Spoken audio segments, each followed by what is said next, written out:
नमस्कार दोस्तों, आपका रिवीजन मोड पर मैं स्वागत करता हूं। मास्टर वीडियो का जो सीरीज चल रहा है उसमें हम लोग आज देखेंगे भारतीय इतिहास। और भारतीय इतिहास को 3 भागों में बांटा गया है: प्राचीन इतिहास, मध्यकालीन और आधुनिक। तो आज हम लोग देखेंगे प्राचीन इतिहास। तो इसका देखा जाएगा पूर्ण वीडियो। तो चलिए स्टार्ट किया जाए। पहला चैप्टर है प्राचीन भारत के ऐतिहासिक स्रोत। तो इसमें देखिए कि दिया गया है किसी व्यक्ति, समाज अथवा देश के संबंधित महत्वपूर्ण, विशिष्ट और सार्वजनिक क्षेत्र की घटनाओं तथा तथ्यों आदि का कालक्रम विवरण ही इतिहास कहलाता है। तो इतिहास का तो हम लोग का डिफिनेशन मिल गया। उसके बाद देखिए कि इतिहास के पिता कौन है, पूछेगा क्वेश्चन। तो हेरोडोटस है, तो ये याद रखेगा। प्राचीन भारत के इतिहास से संबंधित प्रथम वास्तविक पुस्तक कौन सी है, तो राजतरंग की है और ये कलहंस के द्वारा लिखा गया है। और देखिए कि ये जम्मू कश्मीर का हिंदू राजाओं का ये इतिहास बताता है क्रमशः। आगे देखिए कि उत्कृष्ट चिन्ह वाले प्राचीनतम सिक्के क्या कहलाते हैं, तो आहत सिक्का बोला जाता है और इसे पंच मार्क कॉइन्स के नाम से भी जाना जाता है। सिक्के के अध्ययन को मुद्रा शास्त्र यानी न्यूमिस्मेटिक्स बोला जाता है, तो ये आप याद रखिएगा। आगे देखिए कि भारत में प्रयोग ऐतिहासिक खोज प्रारंभ में किसका श्रेय दिया जाता है, तो डॉक्टर प्राइमरोज को दिया जाता है। थोड़ा सा इधर देख लिया जाए। भारतीय प्रयोग ऐतिहासिक अध्ययन से संबंधित प्री हिस्टोरिक इंडिया किसकी कृति है, तो अटुअल पिगल्टन का है। चीनी यात्रियों ने अपने वृत्तांतों में भारत के लिए किस शब्द का प्रयोग किया था, तो इंतु किया था। और देखिए उत्कीर्ण लेखों के अध्ययन को क्या कहा जाता है, तो अभिलेख शास्त्र या एपिग्राफी बोला जाता है। देखिए कि लिपियों के विकास अध्ययन को पुरा लिपि विद्या के नाम से जाना जाता है। सर्वप्रथम भारतवर्ष का नाम उल्लेख किए किस अभिलेख में प्राप्त हुआ है, तो हाथी गुफा अभिलेख में। प्राचीन भारत का सर्वप्रथम सुनियोजित इतिहास किसने तैयार किया, तो B.S. स्मिथ के द्वारा तैयार किया गया था। यहाँ पे हिस्ट्री को बांटा गया है, तो देखिएगा इतिहास के आधार पर बांटा गया है। तो इसे इतिहास को 3 भागों में बांटा गया है। प्राचीन इतिहास को सबसे पहले प्रयोग ऐतिहासिक काल, प्री हिस्टोरिक पीरियड भी बोला जाता है। इसके बाद आद ऐतिहासिक काल, इसे आद ऐतिहासिक प्रोटो हिस्टोरिकल पीरियड बोला जाता है। और ऐतिहासिक काल ये आपका हो जाएगा हिस्टोरिकल पीरियड। इसे मानव उत्पत्ति से देखिए कि 300 ईसा पूर्व तक इसमें रखा गया है। 300 ईसा पूर्व से 600 ईसा पूर्व तक इसमें रखा गया है और 600 ईसा पूर्व से आगे को ऐतिहासिक काल में रखा गया है। इसका बात किया जाए तो पुरातात्विक साक्ष्य अध्ययन का एकमात्र स्रोत है, क्योंकि लिखित साक्ष्य यहाँ पे उपलब्ध नहीं है पूर्व ऐतिहासिक में। और आदि ऐतिहासिक में देखिए कि लिखित साक्ष्य है परंतु पढ़ा नहीं गया है, अपठनीय है, तो ये आप ध्यान दीजिएगा। और ऐतिहासिक काल देखिए कि पुरातात्विक एवं साहित्यिक दोनों प्रकार के साक्ष्य यहाँ पे उपलब्ध हैं। अब यहाँ पे बात किया जाए आगे, तो देखिए प्राचीन भारतीय इतिहास को जानने के लिए किन स्रोतों का प्रयोग किया जाता है, तो धार्मिक ग्रंथ, ऐतिहासिक ग्रंथ हो जाएगा, पुरातात्विक साक्ष्य हो जाएगा और विदेशी विवरण हो जाएगा। ब्राह्मणी लिपि को सर्वप्रथम किस विद्वान के द्वारा पढ़ा गया था, तो जेम्स प्रिस्म के द्वारा 1837 ईस्वी में पढ़ा गया था। भारत के प्राचीनतम ग्रंथ वेदों का संकलनकर्ता किसे माना गया है, तो महर्षि कृष्ण द्वैपायन वेदव्यास को माना गया है। आगे देखिएगा इधर दिया गया है पौराणिक मान्यता के अनुसार भारत के प्राचीनतम राजा कौन था, तो वैश्विक मनु था। वायु पुराण में किस वंश का उल्लेख है, तो गुप्त वंश का उल्लेख मिलता है। कौटिल के अर्थशास्त्र से किस वंश के इतिहास की जानकारी मिलती है, तो मौर्य वंश हो जाएगा। जैन धर्म का प्रारंभिक इतिहास किस ग्रंथ से प्राप्त हुआ है, तो कल्पसूत्र से प्राप्त हुआ है। और देखिए कि भारतीय पुरातत्व सर्वेक्षण संस्कृति मंत्रालय के अध्ययन अंतर्गत काम करता है, तो ये याद रखेगा। चलिए आगे देखा जाए। मत्स्य पुराण किस वंश से संबंधित है, तो आंध्र सतवाहन हो जाएगा। विष्णु पुराण किस वंश से संबंधित है, तो मौर्य वंश हो जाएगा। खरोष्टी लिपि किस प्रकार की लिपि है, तो दाएं से बाएं लिखे जाने वाली लिपि है। लिपि मतलब लिखावट होता है। नारद स्मृति किस वंश के विषय में जानकारी मिलती है, तो गुप्त वंश के। स्मृति ग्रंथियों में सबसे प्राचीन एवं प्रामाणिक पुस्तक कौन सी है, तो मनु स्मृति है। माना जाता है कि मनु के द्वारा लिखा गया है। शुंग काल का मानव ग्रंथ किसे कहा जाता है, तो मनु को बोला जाता है, मनु स्मृति को। तो ऐसे इसे बड़ा कर देते हैं। स्त्री और पुरुष दोनों को अर्धनागिनी किस ग्रंथ में कहा गया है, तो शतपथ ब्राह्मण में ये साक्ष्य मिला है। महाभारत का प्रारंभिक उल्लेख अश्वलाय गृह सूत्र में मिलता है। प्रारंभ में इसमें मात्र 8800 श्लोक थे और इसका नाम जय संहिता था। कुछ समय पश्चात यह बढ़कर 24,000 श्लोक हो गया और भारत नाम से प्रसिद्ध हुआ। अंत में 1 लाख श्लोक होने के कारण इसे सप्तसाहसी संहिता या महाभारत बोला गया। तो ये आप याद रखेगा महाभारत के इतिहास के बारे में थोड़ा सा। अब आगे देखिए, इसमें दिया गया है पूरा लेख विद्या से क्या अभिप्राय है, तो शिलालेखों का अध्ययन को बोला जाता है। पूरा शेष का महानतम अन्वेषण किससे माना जाता है, तो डार्विन को। इब्न बतूता का यात्रा वृत्तांत किस नाम से प्रसिद्ध है, तो रेहला में संग्रहित किया गया है। हेन संघ ने किस विश्वविद्यालय में बौद्ध धर्म का अध्ययन किया था, तो नालंदा विश्वविद्यालय हो जाएगा। और इधर देखा जाए प्रमुख अभिलेख दिया गया है और जहाँ से क्वेश्चन आता है, और शासक का नाम। तो यहाँ पे आप देखिएगा ये अभिलेख है और इधर शासक। हाथी गुफा अभिलेख और शासक का नाम देखिए कि कलिंग नरेश खारवेल हो जाएंगे। एहोल अभिलेख पुलकेशिन द्वितीय हो जाएगा, और नासिक अभिलेख गौतमी बलश्री, इनके द्वारा ये अभिलेख लिखवाया गया था। अभिलेख क्या होता है, थोड़ा सा अगर इसके बारे में बात किया जाए तो पत्थर का ऐसे एक बना होता था, और जिससे कि मान के चले कि आज अगर गवर्नमेंट को हम लोगों को कोई सूचना देना होगा तो रेडियो टीवी पे आके सूचना दे देंगे, लेकिन उस समय तो ऐसा कोई यंत्र होता नहीं था। तो ये एक प्रकार का जो अभिलेख होता था यंत्र का ही काम करता था। राजा को कोई भी सूचना देना होता था तो इस पत्थर पे लिखवा दिया जाता था, और आम व्यक्ति भी उसे पढ़ पाते थे लोग कि राजा का आगे का क्या उद्देश्य है। तो ये थोड़ा सा आपको समझना था। जूनागढ़ अभिलेख देखिए तो ये रुद्र दामन के द्वारा लिखवाया गया है, और प्रयाग स्तंभ अभिलेख ये समुद्र गुप्त से संबंधित है। इसके बाद अगर बात किया जाए कि मत्सौर अभिलेख ये मालवा नरेश यशोवर्मन से संबंधित है। ग्वालियर अभिलेख प्रतिहार नरेश भोज से संबंधित है। देवपारा अभिलेख बंगाल शासक विजय सेन से संबंधित है। और भीतरी और जूनागढ़ अभिलेख ये आपका गुजरात में पड़ेगा, और जूनागढ़, और देखिए कि यह स्कंद गुप्त से संबंधित है। देखिएगा कि बौद्ध स्तंभ लेख से किसकी जानकारी मिलती है, तो सुंग काल की जानकारी मिलता है। वेनसंग ने अपनी यात्रा वृत्तांत का वर्णन किस पुस्तक में किया है, तो सी यू की में किया है। अरबी भाषा की पुस्तक किताब उल हिंद की रचना किसने की है, तो अल बरूनी के द्वारा किया गया है। मोरक्को का यात्री इब्न बतूता भारत में मोहम्मद बिन तुगलक के दरबार में आया था तथा तुगलक ने उसे दिल्ली का काजी नियुक्त किया था, तो ये भी आप याद रखेगा। मार्को पोलो द्वारा किस राज्य की यात्रा किया गया था, तो पांड्या राज्य का, जो कि दक्षिण भारत में पड़ेगा। पतंजलि के महाभाष्य से किस वंश के इतिहास का पता चलता है, तो शुंग वंश का इतिहास का पता चलता है। ये आप थोड़ा सा याद रखिएगा। चलिए यहाँ पे दिया गया है चीनी लेखकों का वर्णन यहाँ पे दिया गया है, और लेखक, समय, रचना और यात्री विवरण। फाहियान आया था आपका 399 से लेके 414 तक ये रहा है। भारत का दशा का ये विवरण रचना है इसका। यह प्रथम चीनी यात्री था जिसने चंद्रगुप्त द्वितीय विक्रमादित्य के समय भारत की यात्रा की। इसने गुप्त काल में वस्तु विनिमय का माध्यम कौरिया तथा चंद्रगुप्त मौर्य के राजप्रसाद राजमहल को देवनी निर्मित बताया है। तो देखिए कि वस्तु विनिमय का मतलब क्या होता है कि कोई दो व्यक्ति है, मान लीजिए कि एक ए है और दूसरा का बी है, इसके पास चावल है और इसके पास मान लीजिए कि आलू है। तो अगर देखिए कि आपस में ये कुछ आलू इसको दे दे और कुछ चावल इसको दे दे, तो दोनों क्या हो जाएगा, दोनों के पास सब्जी और चावल बनाने के लिए हो जाएगा। और मुद्रा उस समय नहीं था, तो मुद्रा के रूप में इसका ये प्रयोग किया जा रहा था, तो इसका मतलब ये हो जाएगा। आगे थोड़ा सा देखिए वेनसंग 629 ईस्वी में आया और 645 ईस्वी तक यहाँ पे रहा। सी यू की इसकी रचना है पाश्चात्य संसार के लेख। इसमें देखिए कि वेनसंग सम्राट हर्षवर्धन के समय भारत आया है, और इसने हर्ष को शिलादित्य की उपाधि भी दिया था, और देखिए इसे यात्रियों का राजकुमार के नाम से जाना जाता है, तो ये याद रखेगा। उसके बाद शाक्य मुनि भी उपाधि दिया गया है, नीति का पंडित भी इसे कहा जाता है। अगला जो है इत्सिंग है, ये 673 से 675 के बीच में भारत में रहा है। प्रसिद्ध बौद्ध भिक्षुओं की आत्मकथा है इसने लिखा। चीनी बौद्ध यात्री जो नालंदा विश्वविद्यालय में अध्ययनरत रहा, तो ये याद रखेगा। देखिए कि सती प्रथा का प्रथम साक्ष्य 510 ईस्वी के भानुगुप्त के ईरान अभिलेख से प्राप्त होता है, तो ये याद रखेगा। इसके बाद हम लोग पाषाण काल के बारे में पढ़ेंगे लोग, अगला जो टॉपिक है। और पाषाण का मतलब होता है पत्थर, तो यानी कि जब मनुष्य पत्थर पे बहुत ज़्यादा निर्भर था और पत्थर का औजार होता था, पत्थर का शेल्टर भी होता था, तो उस समय देखिएगा कि उसी काल को बोला जाता है पाषाण काल। तो पाषाण का मतलब क्या हो गया, पत्थर, और काल समझिए कि पत्थर का समय। तो देखिए कि इसे स्टोन एज इंग्लिश में बोला जाता है, तो ये आसानी से आप समझ जाइएगा। इसको 3 भागों में बांटा गया है। एक बांटा गया है पूरा पाषाण काल। पूरा पाषाण काल का मतलब क्या हो गया कि जब मनुष्य पूरी तरीके से पत्थर पर निर्भर था, तो उसे पूरा पाषाण काल बोला जाता है। उसके बाद आएगा मध्य पाषाण काल, जबकि देखिए कि इसमें पत्थर के साथ साथ कुछ अलग से हथियार भी, जैसे तांबा वांबा हो गया, उसका भी उपयोग होने लगा। और इसका पीरियड देखिए कि 26 लाख से लेकर 9000 ईसा पूर्व तक पूरा पाषाण काल।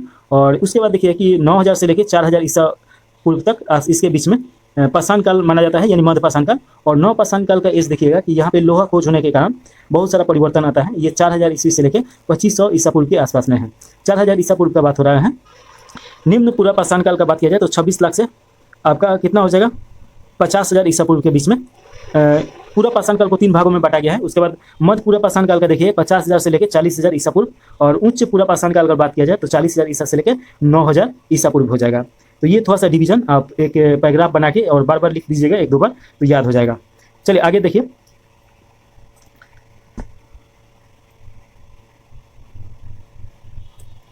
इसमें दिया गया है पाषाण युगीन अनुसंधान आरंभ करने का श्रेय किसे दिया जाता है, तो रॉबर्ट ब्रूसफुट को दिया जाता है। मानव इतिहास का प्रारंभिक काल क्या कहलाता है, तो पूरा पाषाण काल बोला जाता है। प्राचीन भारतीय औजार अस्त्र शस्त्र बनाने के लिए निवासी किस पदार्थ का प्रयोग करते थे? तो पत्थर का। प्राचीन भारतीय भौगोलिक मान्यता के अनुसार भारतवर्ष किस द्वीप का खंड था? तो जम्मू द्वीप हो जाएगा। सर्वप्रथम मानव सदृश प्राणी जो होमो सेपियंस से प्रजाति रूप में भिन्न था, उसे सामान्यतः किस नाम से जाना जाता है या किस रूप में जाना जाता है? तो पैथेकेथोप्रोसस बोला जाएगा इसे, तो ये याद रखेगा। मानव भारत में मानव के सर्वप्रथम साक्ष्य कहाँ से मिला है? तो हथरौड़ा से, जो कि यूपी में पड़ेगा, नर्मदा नदी घाटी के बैंक पे। और आगे देखिएगा, पाषाण संस्कृति से लेकर हड़प्पा सभ्यता तक के सांस्कृतिक अवशेष किस पूरा स्थल से प्राप्त हुए हैं? तो मेहरगढ़ से। जूते हुए खेत का साक्ष्य किस पूरा स्थल से प्राप्त हुआ है? तो कालीबंगा से, राजस्थान में कालीबंगा पड़ेगा। और इधर देखें कि बृहत पाषाण स्मारकों की पहचान किस रूप में की गई है? तो मृतकों को दफनाने के स्थान के रूप में। प्राचीनतम अस्थायी जीवन के प्रमाण कहाँ से मिला है? तो मेहरगढ़ से। मनुष्य ने सर्वप्रथम किस धातु का प्रयोग किया था? तो तांबा का। प्रस्तर युग के लोगों के पास प्रथम घरेलू पशु कौन था? तो कुत्ता था। उत्खनित प्रमाणों के अनुसार पशुपालन का प्रारंभ किस काल में माना जाता है? तो मध्य पाषाण काल में माना जाता है। मध्य पाषाण काल में पशुपालन के प्राचीनतम साक्ष्य कहाँ से मिला है? तो आदमगढ़ से मिला है। मानव द्वारा खाद्यान्नों की कृषि सर्वप्रथम किस काल में प्रारंभ हुई थी? तो नव पाषाण काल में हुआ था। मानव द्वारा प्रयोग में लाए जाने वाला प्रथम अनाज कौन सा है? तो जौ है। चारकोलिथिक युग को किस नाम से जाना जाता है? तो ताम्र पाषाण युग के नाम से जाना जाता है। यहाँ पे थोड़ा सा डिटेल में दिया गया है, तो थोड़ा सा इसे देख लिया जाए। ताम्र पाषाणकालीन स्थल, तो देखिए कि ये स्थल है, इनाम गांव है जो महाराष्ट्र में पड़ेगा। कच्ची मिट्टी की मकान और गोलाकार गड्ढों वाले मकान के साक्ष्य मिले हैं। दायमाबाद ये महाराष्ट्र में पड़ेगा। कलश शोधन और कलश को घरों के फर्श के नीचे रखने का प्रमाण मिला है। सबसे बड़ा ताम्र प्रमाणिक स्थल भी यहीं से मिला है। नौदा टोली ये भी महाराष्ट्र में पड़ेगा। इसका उत्खनन HD संकालिया के द्वारा किया गया है। चित्रित काले मृदभांड के प्रमाण यहाँ से मिला है। नेवासा ये भी महाराष्ट्र में है। पटसन का प्रथम साक्ष्य और लाल तल का काली डिजाइन वाले चौक निर्मित बर्तन यहाँ से प्राप्त हुआ है। ताम्रवर्ती ये राजस्थान में पड़ेगा। यहाँ से प्राप्त काले मृदभांड सफेद रेखीय चित्रों से सजे हुए हैं। नव पाषाण काल शब्द का सर्वप्रथम प्रयोग वर्ष 1865 में सर जॉन लुबाक ने किया था, तो ये आप याद रखिएगा। चलिए आगे देखा जाए। भारतीय पुरातत्व सर्वेक्षण के प्रथम महानिदेशक कौन थे? तो जॉन मार्शल थे। भारतीय पुरातत्व के जनक किसे कहा जाता है? तो अलेक्जेंडर कनिंघम को बोला जाता है। भारत के किस प्रारंभिक कुषाण युग को शिलालेख से सर्वाधिक चित्र प्राप्त हुआ है? तो भीमबेटका, ये मध्य प्रदेश में है। कुंभकारी मिट्टी के बर्तन बनाने की कला के सर्वप्रथम प्रमाण किस युग से प्राप्त हुआ है? तो नव पाषाण काल से। टेबल उपकरण किस काल से संबंधित है? तो निम्न पाषाण काल से संबंधित है। ताम्रवती के नाम से कौन सी संस्कृति प्रसिद्ध है? तो आहार संस्कृति। माइक्रोलिथ औजार किस काल से संबंधित है? तो मध्य पाषाण काल से संबंधित है। बेलन घाटी से प्राप्त औजार किस काल से संबंधित है?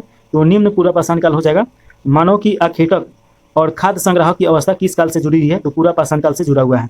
ताम्र पाषाणकालीन संस्कृति में महाराष्ट्र के लोग मृतकों को घर के फर्श के नीचे उत्तर दक्षिण दिशा में रखकर दफनाते थे, तो ये याद रखेगा।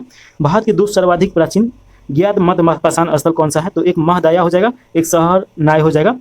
आधुनिक मानव होमोसेपियन का प्रभुभाग कब हुआ? तो उच्च पाषाण काल में देखने को मिला है।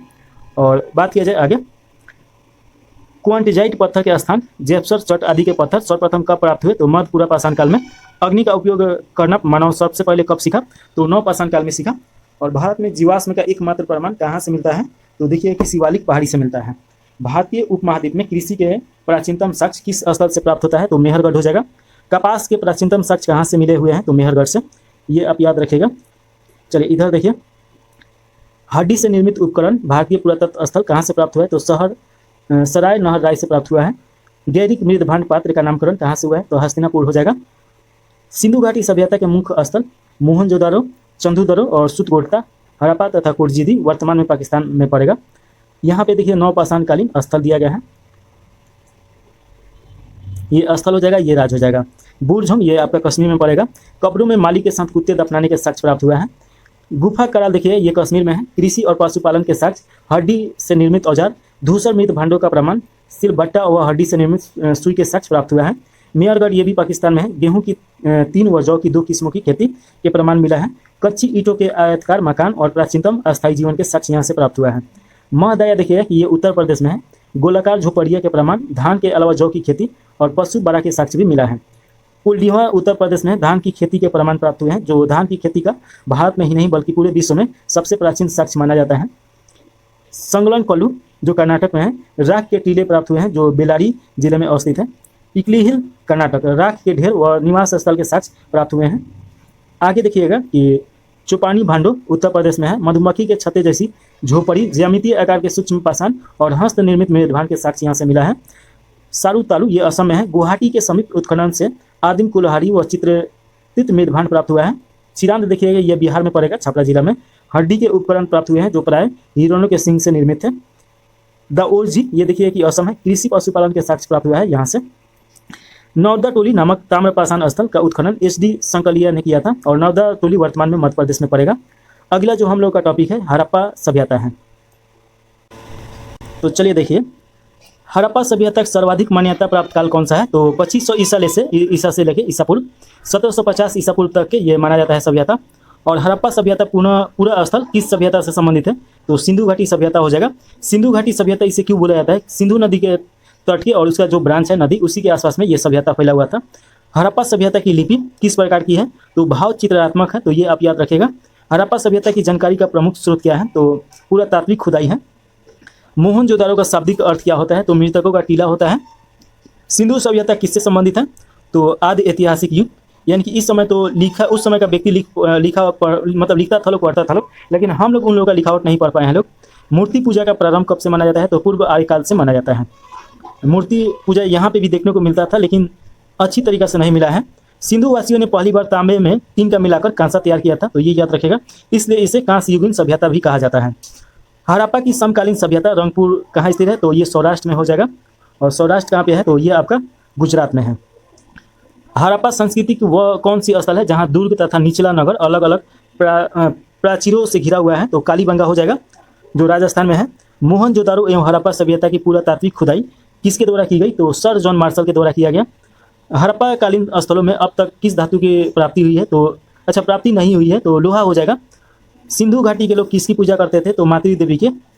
उत्खनित प्रमाणों के अनुसार सिंधु सभ्यता का स्थल बनावली हरियाणा में है और घग्गर और उसकी सहायक नदियों की घाटी में स्थित है। धौलावीरा नामक पुरातात्विक स्थल किस राज्य में है? तो गुजरात में है।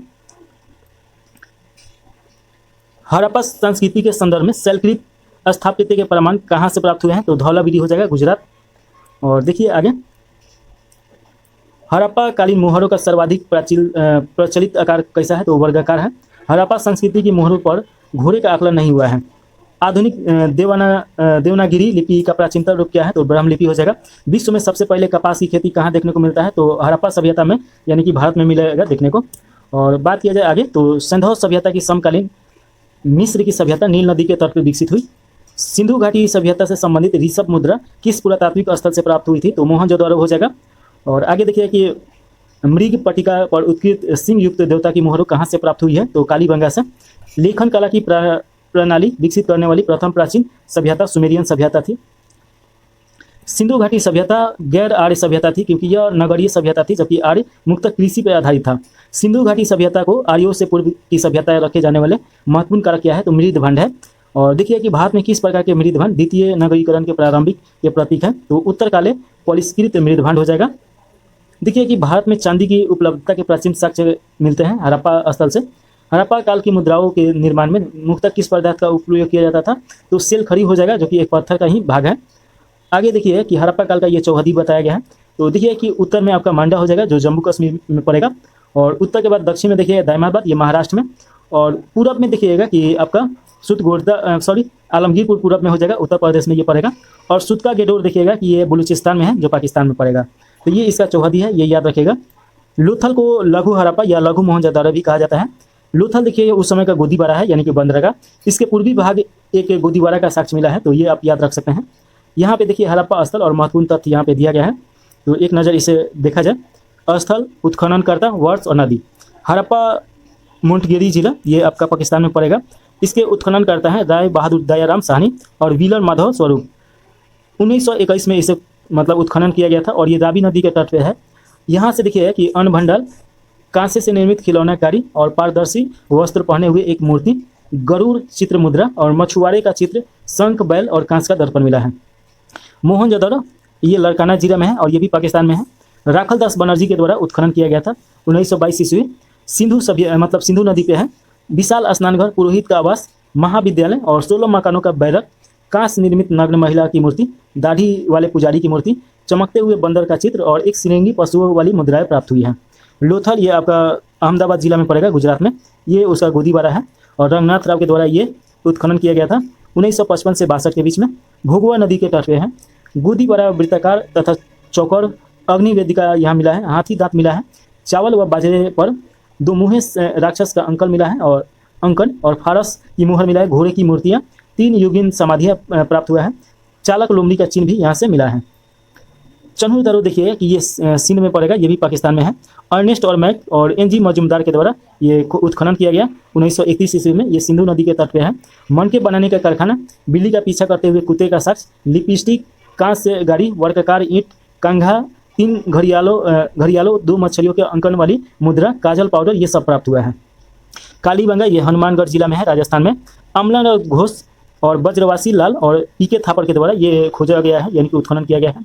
1953 और 1960 हो जाएगा। घगर नदी के तट पे है। जुते हुए खेत का साक्ष्य, भूकंप के साक्ष्य, अग्नि वाहन कुंड और अलंकित ईंट चूड़ियाँ, संभवतः एक साथ फसल बोने के साक्ष्य, लकड़ी की नाली मिला है। राखी गढ़ी देखिए हिसार जिला में है और इसके खोजकर्ता सूरज भान है, यानी उत्खननकर्ता। 1969 और देखिए कि घगर नदी के तट पे है। ताम्र उपकरण और हड़प्पा लिपि युक्त मुद्रा मिला है। कोट दीजी देखिए कि ये खैरपुर जिला में है, पाकिस्तान में। धुए एवं फजल अहमद खान के द्वारा ये खोजा गया 1935 से 1955। सिंधु नदी के तट पे है। किलेबंदी का साक्ष्य नहीं है। कच्चे ईंटों के मकान यहाँ पे और चूल्हे मिले हैं।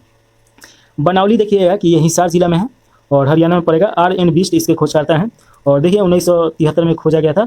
सरस्वती नदी के किनारे है। मिट्टी के हल यानी खिलौना, सड़कों पर बैलगाड़ी के पहिए का साक्ष्य तथा जौ के साक्ष्य प्राप्त हुए हैं। रोपवर रूपनगर में पड़ेगा, रूपनगर जिला में, पंजाब में। यज्ञदत्त शर्मा इसके खोजकर्ता है। 1955 में खोजा गया था। सतलज नदी के तट पे तांबे की कुल्हाड़ी और मानव के साथ कुत्ते दफनाने का साक्ष्य मिला है। रंगपुर कठियाईवाड़ा ये गुजरात में पड़ेगा। RNSR राव 1954 ईस्वी में इसे खोजा गया। भादर या मादर नदी के किनारे पे है ये। और देखिएगा कि ज्वार बाजरा, 3 संस्कृतियों के अवशेष मिले हैं। नालिया, कच्ची ईंट के दुर्ग और धान की भूसी प्राप्त हुआ है। आलमगीरपुर ये मेरठ में है, उत्तर प्रदेश में। यज्ञदत्त शर्मा द्वारा खोजा गया है 1958 में और हिड्डन नदी के किनारे पे है, जो नदी अब विलुप्त हो चुकी है। मृत भांडों पर रंगीन चित्रकारी के साक्ष्य प्राप्त हुए हैं। सुतका गेटो ये बलूचिस्तान में है, पाकिस्तान में पड़ेगा। ऑरेंज स्टाइन और जॉर्ज डेल्स के द्वारा खोजा गया है 1927 से लेकर 1962 के बीच में। दाख नदी के किनारे है। 3 संस्कृतियों के साक्ष्य, प्राकृतिक चट्टानों पर अवस्थित मानव अस्थित राख से भरा बर्तन और बोली लोन से व्यापार का साक्ष्य मिला है, बंदरगाह। मांडा नदी देखिए कि जम्मू कश्मीर में है। जगपति जोशी 1982 ईस्वी में ये खोजा गया था, चिनाब नदी के किनारे। चट ब्लेड, हड्डी निर्मित वनाग्रा और मुहरों के साक्ष्य प्राप्त हुए हैं। इसके बाद देखिएगा कि सुतका हो ये पेरिन में पड़ेगा, बलूचिस्तान, पाकिस्तान में। जॉर्ज डेल्स के द्वारा खोजा गया है 1962 में। सादीकौर नदी के किनारे 2 टीले और मृदभान के साक्ष्य प्राप्त हुए हैं। सुरकोटदा ये गुजरात में पड़ेगा। जगपति जोशी के द्वारा खोजा गया 1964 में। सरस्वती नदी के किनारे कलश सावधान, घोड़े की हड्डी, तराजू का पलड़ा यहाँ से मिला है। हड़प्पा सभ्यता में विनिमय का मुख्य माध्यम वस्तु विनिमय प्रणाली सिस्टम था, यानी कि 1-2 व्यक्ति है तो जरूरत के हिसाब से एक व्यक्ति इसको कुछ सामान दे रहा है, फिर इसको वह कुछ दूसरा सामान दे रहा है, इसी प्रकार से चल रहा था।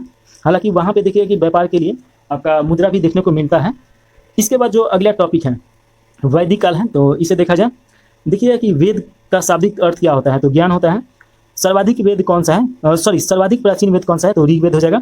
आर्य शब्द किसको इंगित करता है, तो श्रेष्ठ को। और भाषा के आधार पर ऋग्वेद में कुल कितने मंडल और सूक्ति हैं, तो 10 मंडल हो जाएगा और 1028 सूक्ति हो जाएगा। त्रयी नाम किसके लिए प्रयोग किया जाता है, तो तीनों वेद के लिए, ऋग्वेद, सामवेद और यजुर्वेद, अर्थवर्ग के छोड़ के। यज्ञ संबंधी विधि विधानों का जानकारी कहाँ मिलता है, तो यजुर्वेद में मिलता है। उसके बाद देखिए कि 4 वेदों में से किस एक में जादू टोना और वशीकरण का वर्णन है, तो अर्थवेद हो जाएगा। उपनिषद किस परंपरा पर आधारित है, तो भारतीय दर्शन परंपरा पर। ऋग्वेद का कौन सा मंडल पूर्णतः सोम देवता को समर्पित है, तो 9वां मंडल हो जाएगा। अध्यात्म ज्ञान से संबंधित नचिकेता और यम का संवाद किस उपनिषद से प्राप्त है, तो कठोप उपनिषद हो जाएगा। उपनिषद काल के राजा अश्वपति किस स्थान के शासक थे, तो केकई हो जाएंगे। आगे देखिए कि मोक्ष प्राप्ति के साधन की चर्चा किस वैदिक साहित्य में की गई है, तो उपनिषद हो जाएगा। वैदिक नदी अस्कनी की पहचान किस नदी के रूप में की जाती है, तो चिनाब नदी के रूप में। आरंभिक वैदिक साहित्य में सर्वाधिक बार वर्णित नदी कौन सी है, तो सिंधु नदी सबसे ज़्यादा वर्णन किया गया है। वैदिक काल में प्रयुक्त प्रमुख शब्द हैं आधुनिक नाम और प्राचीन नाम। गाय का मतलब प्राचीन नाम क्या था, ये तो आधुनिक नाम हो गया गाय। अघन्या बोला जाता था जिसका वध न किया जा सके, और गाय के लिए देखिए कि पूरा युद्ध हो जाता था बहुत बड़ा स्तर पे। राजा को उस समय गोपा बोला जाता था, अतिथि को गोहता या गोहन, और धनी व्यक्ति को गोमत बोला जाता था। देखिए कि युद्ध के लिए गवष्टि और गेसु गमई बोला जाता था। पुत्री को दुहिता बोला जाता था, अनाज को धान्य, और मरुस्थल को धन में बोला जाता था, उपजाऊ भूमि को उर्वरा, और पशुचारण योग्य भूमि को खीले बोला जाता था, हल से बनी नालिया को सीता बोला जाता था। देखिए कि कौन सा वेद ऋग्वेद पर आधारित संगीतमय रचनाओं का संकलन है, तो सामवेद हो जाएगा। वन व्यवस्था का सर्वप्रथम विवरण कहाँ मिलता है, तो ऋग्वेद के 10वें मंडल में मिलता है। पूर्व वैदिक काल में किन दो संस्थाओं के राजा पर नियंत्रण होता था, तो सभा और समिति पे। वैदिक देवताओं का पुरोहित किसे माना गया है, तो बृहस्पति को माना गया है। ऋग वैदिक काल में देखिए कि निक्स शब्द का प्रयोग एक आभूषण के लिए होता था, किंतु परिवर्तित काल में इसका प्रयोग किस वस्तु के लिए किए जाने लगा, तो सिक्का हो जाएगा। पुरुष नेक प्रथा का उल्लेख किस ग्रंथ से मिलता है, तो सतवर्त ब्राह्मण से मिलता है। अब यहाँ पे थोड़ा सा देखिएगा कि वेद दिया गया है, और वेद है, ब्राह्मण है, सूक्त है, उपनिषद है, अरण्य है, अज्ञता है और उपवेद है। तो ऋग्वेद है, इसका अगर देखिएगा कि ब्राह्मण कौन हो जाएगा, तो कौशंकी और अत्रेय हो जाएगा। सूक्ति 128 है, कौशतिकी और अरण्य इसका उपनिषद है, अत्रेय और कौशिकी इसका अरण्य है। होत्रु अध्येता को बोला जाता था, यानी कि जो पढ़ता था। उपवेद इसका देखिए कि आयुर्वेद है, और प्रजापति इसका नाम है। आयुर्वेद में देखिए कि तैतरई और सतपथ इसका ब्राह्मण है, और इसमें देखिए कि तैतरई कठ स्वतेश्वर और इस बृहत्न और मैत्रेयी इसका उपनिषद हो जाएगा। तैतरई बृहत्नय और सतपथ इसका अरण्य हो जाएगा। अधर्तु इसे अध्येता को बोला जाता था। धनुवेद यानी कि विश्वामित्र को बोला जाता था। सामवेद देखिएगा कि पंचविश, इसे तांटय ब्राह्मण भी कहते हैं। 1875 इसमें मंत्र हैं। किन और छंदोग इसका उपनिषद है। जैमिनी और छंदोग इसका अरण्य है। उद्गाटा यानी कि अध्येता हो जाएगा इसका। गंधर्ववेद यानी नारद इसका उपवेद है। और देखिए आगे कि अर्थवेद, इसे ब्राह्मण जो है गोपथ है, और 6000 इसमें मंत्र मिलेगा। मांडुक्य और प्रश्न और मुंडक इसका उपनिषद है। ब्रह्म इसका अध्येता हो गया, और शिल्पवेद यानी विश्वकर्मा इसके उपवेद हो जाएंगे परिवर्तक। पारसियों के ग्रंथ जिंद अस्तवेना में अहुर मजा का वर्णन मिलता है, वो असुरों को देवता होते थे, तो ये याद रखेगा। देखिएगा इसमें आगे भारत से प्राचीन में आर्यों के आने की सूचना किस अभिलेख में मिला है, तो बोगजयी कोई अभिलेख हो जाएगा। उत्तर वैदिक काल में किस क्षेत्र को आर्य संस्कृति की धुरी समझा जाता था, तो अंग और मगध हो जाएगा। आगे देखिए कि गोत्र शब्द का सर्वप्रथम प्रयोग किस काल में मिला है, तो ऋग्वैदिक काल में। ऋग्वैदिक संहिता में दूसरे और 7वें मंडल का सर्वाधिक प्राचीन माने जाते हैं, और गोत्र मंडल के नाम से भी ये जाना जाता है, तो ये आप थोड़ा सा याद रखिएगा। ऋग्वैदिक काल में जनता का विश्वास किसमें था, तो बलि और कर्मकांड में विश्वास था।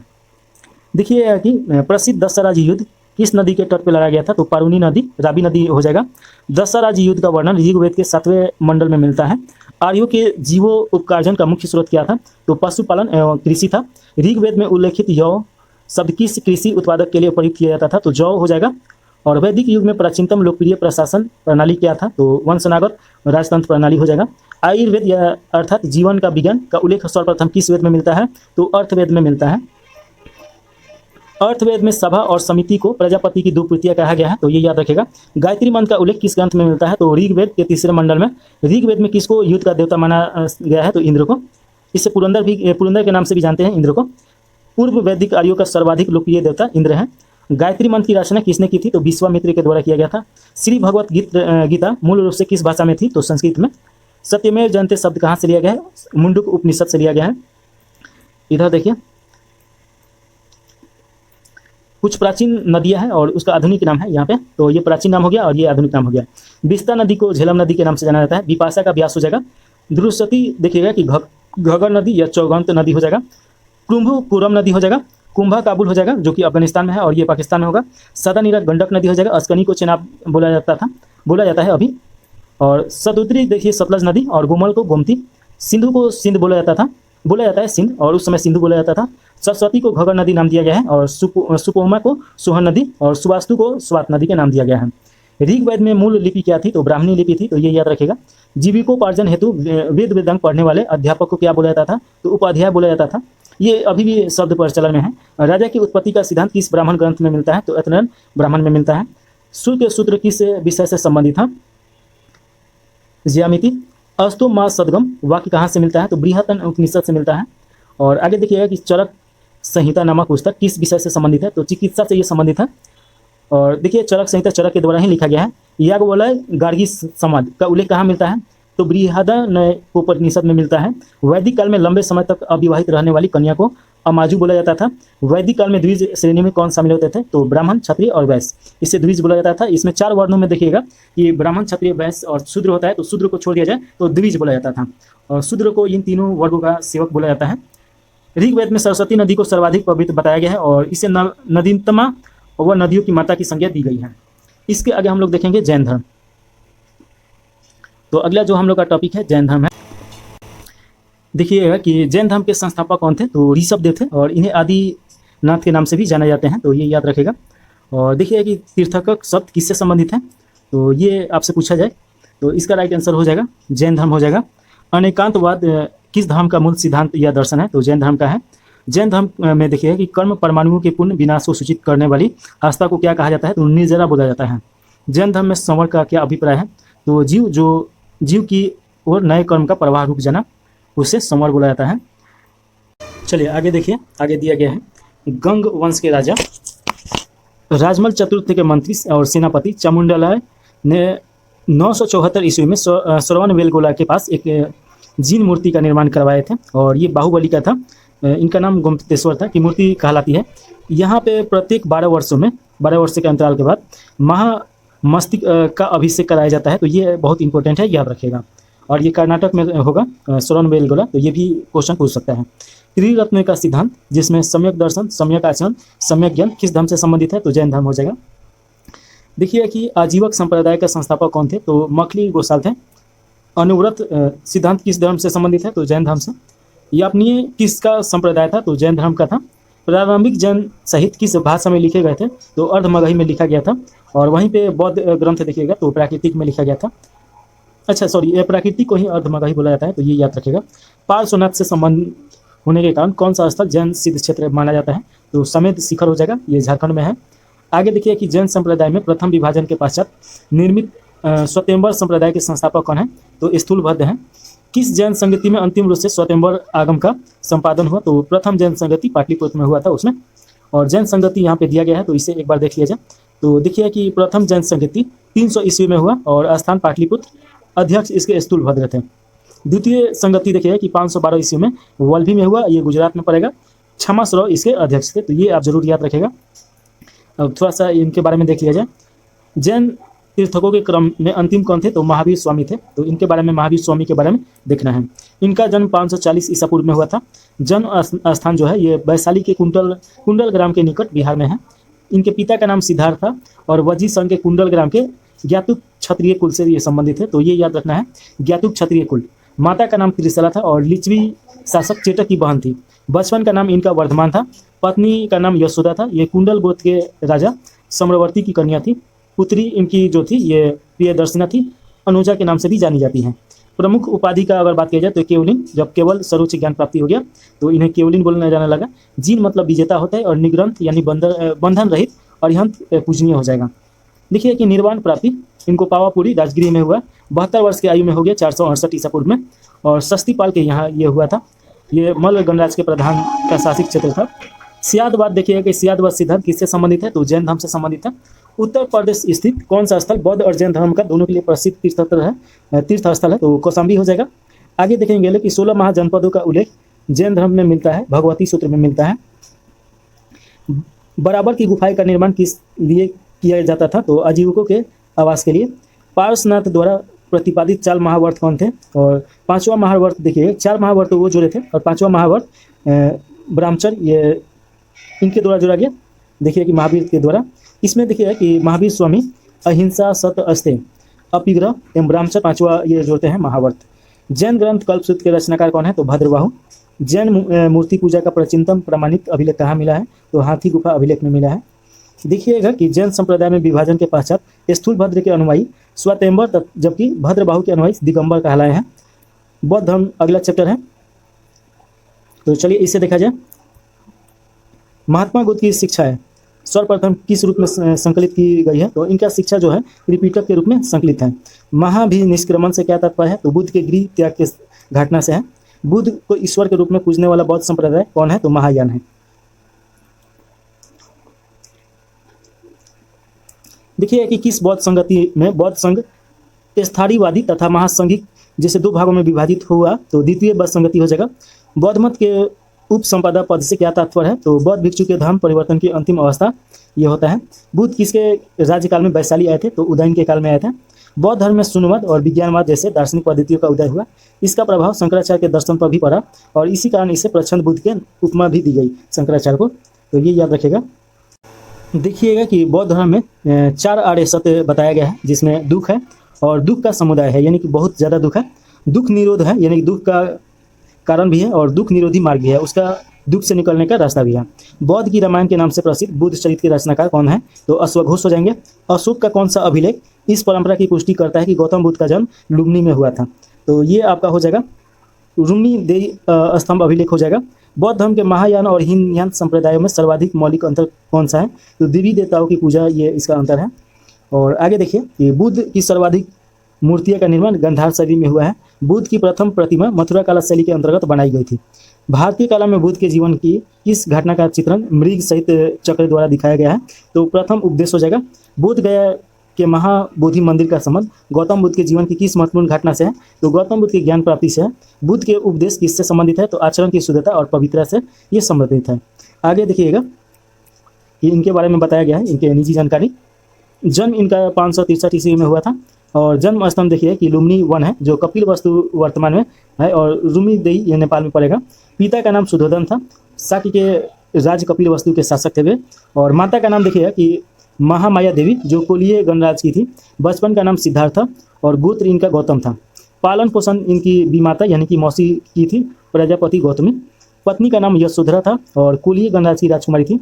पुत्र का नाम राहुल था और सारथी का नाम चन्ना था और घोड़ा का नाम कथक था। देखिए कि ज्ञान प्राप्ति इनको गया में हुआ था, बोध गया में, और निरंजना नदी के तट पे और पीपल वृक्ष के नीचे। घटना इसे बोला जाता है संबोधि बोला जाता है। प्रथम उपदेश ऋषिपट्टनम में दिए थे और सारनाथ के नाम से यह जाना जाता है। शिष्य देखिए कि आनंद और उपाली बहुत फेमस है। धर्म प्रचार का स्तर साक्य, काशी, मगध, अंगपल और वजी और कौशल राज्य हैं। उसके बाद देखिए कि जीवन का अंत इनका महापरिनिर्वाण के नाम से जाना जाता है। 483 ईसा पूर्व 80 वर्ष की उम्र में वैशाख पूर्णिमा के दिन। देखिए कि इनका जन्म भी वैशाख पूर्णिमा के दिन हुआ था और इनको ज्ञान की प्राप्ति भी वैशाख पूर्णिमा के दिन ही हुआ। और उसके बाद साथ में देखिएगा कि इनका मृत्यु भी वैशाख पूर्णिमा के दिन हुआ था। तो ये कुशीनगर हो जाएगा, उत्तर प्रदेश। बुद्ध के जीवन काल में कौन संघ प्रमुख बनना चाहता था? तो देवदत्त हो जाएगा।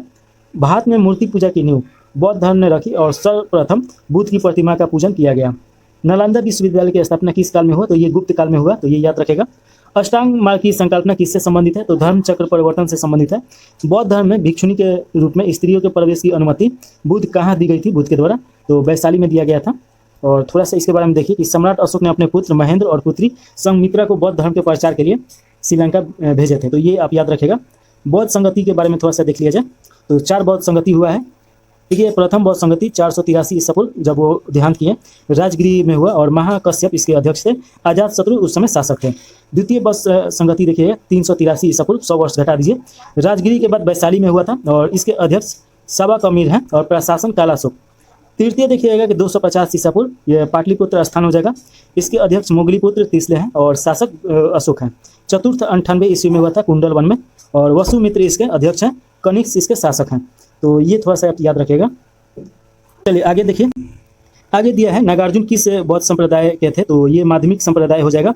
विश्व का सबसे ऊंचा विश्व शांति स्तूप बिहार में कहाँ स्थित है? तो राजगीर में। बुद्ध की 80 फीट ऊंची प्रतिमा जो बोध गया में स्थित है किसके द्वारा निर्मित की गई है? तो जापानियों के द्वारा ये बनाया गया है। एशिया के ज्योतिपुंज लाइट ऑफ एशिया के नाम से कीने जाता है तो गौतम बुद्ध को। शून्यता के सिद्धांत का सर्वप्रथम प्रतिपादन करने वाला बौद्ध दार्शनिक कौन था? तो नागार्जुन। देखिए कि 9 नालंदा बिहार किसके लिए विख्यात है? तो पाली अनुसंधान संस्था के लिए। बौद्ध तथा जैन दोनों धर्म किस मत में विश्वास रखते थे? तो कर्म और जन्म पुनर्जन्म के सिद्धांत में। गौतम बुद्ध एक देवता का स्थान किस राजा के शासनकाल में प्राप्त हुआ? तो कनिष्क। बुद्ध की खड़ी प्रतिमा किस काल में बनाई गई? तो कुषाण काल में। प्रथम शताब्दी ईस्वी में किस भारतीय बौद्ध भिक्षु को चीन भेजा गया? तो नागार्जुन हो जाएगा। त्रिपिटक देखिए कि ये नाम स्वरूप और विषय दिया गया है। तो सुत्त पिटक, विनय पिटक और अधिधम पिटक, इन तीनों को मिलाकर त्रिपिटक बनता है। तो देखिए कि सुत्त पिटक ये पिटकों में बृहत्तम है, यानी सबसे बड़ा है। बुद्ध के उपदेश और संवादों का इसमें संकलन मिलता है। विनय पिटक में देखिए कि पिटकों में लघुत्तम है और बौद्ध संघ के आचार विचार नियम निषेध का संकलन इसमें मिलता है। पिटकों में ये मध्यम है। अधिधम पिटक बुद्ध के आध्यात्मिक और दार्शनिक विचार का इसमें संकलन मिलता है। इधर देखिए बुद्ध के जीवन पर 4 दृश्यों का अत्यधिक प्रभाव पड़ा, जिसमें वृद्ध व्यक्ति और बीमार व्यक्ति और मृत व्यक्ति और प्रसन्नचित्त सन्यासी। मगध के किस राजा ने बुद्ध के निवास के लिए वेलुवन नामक महाविहार बनवाया था? तो बिंबिसार हो जाएगा। संघ में प्रवेश करने वाली प्रथम महिला इनकी मौसी थी प्रजापति गौतमी।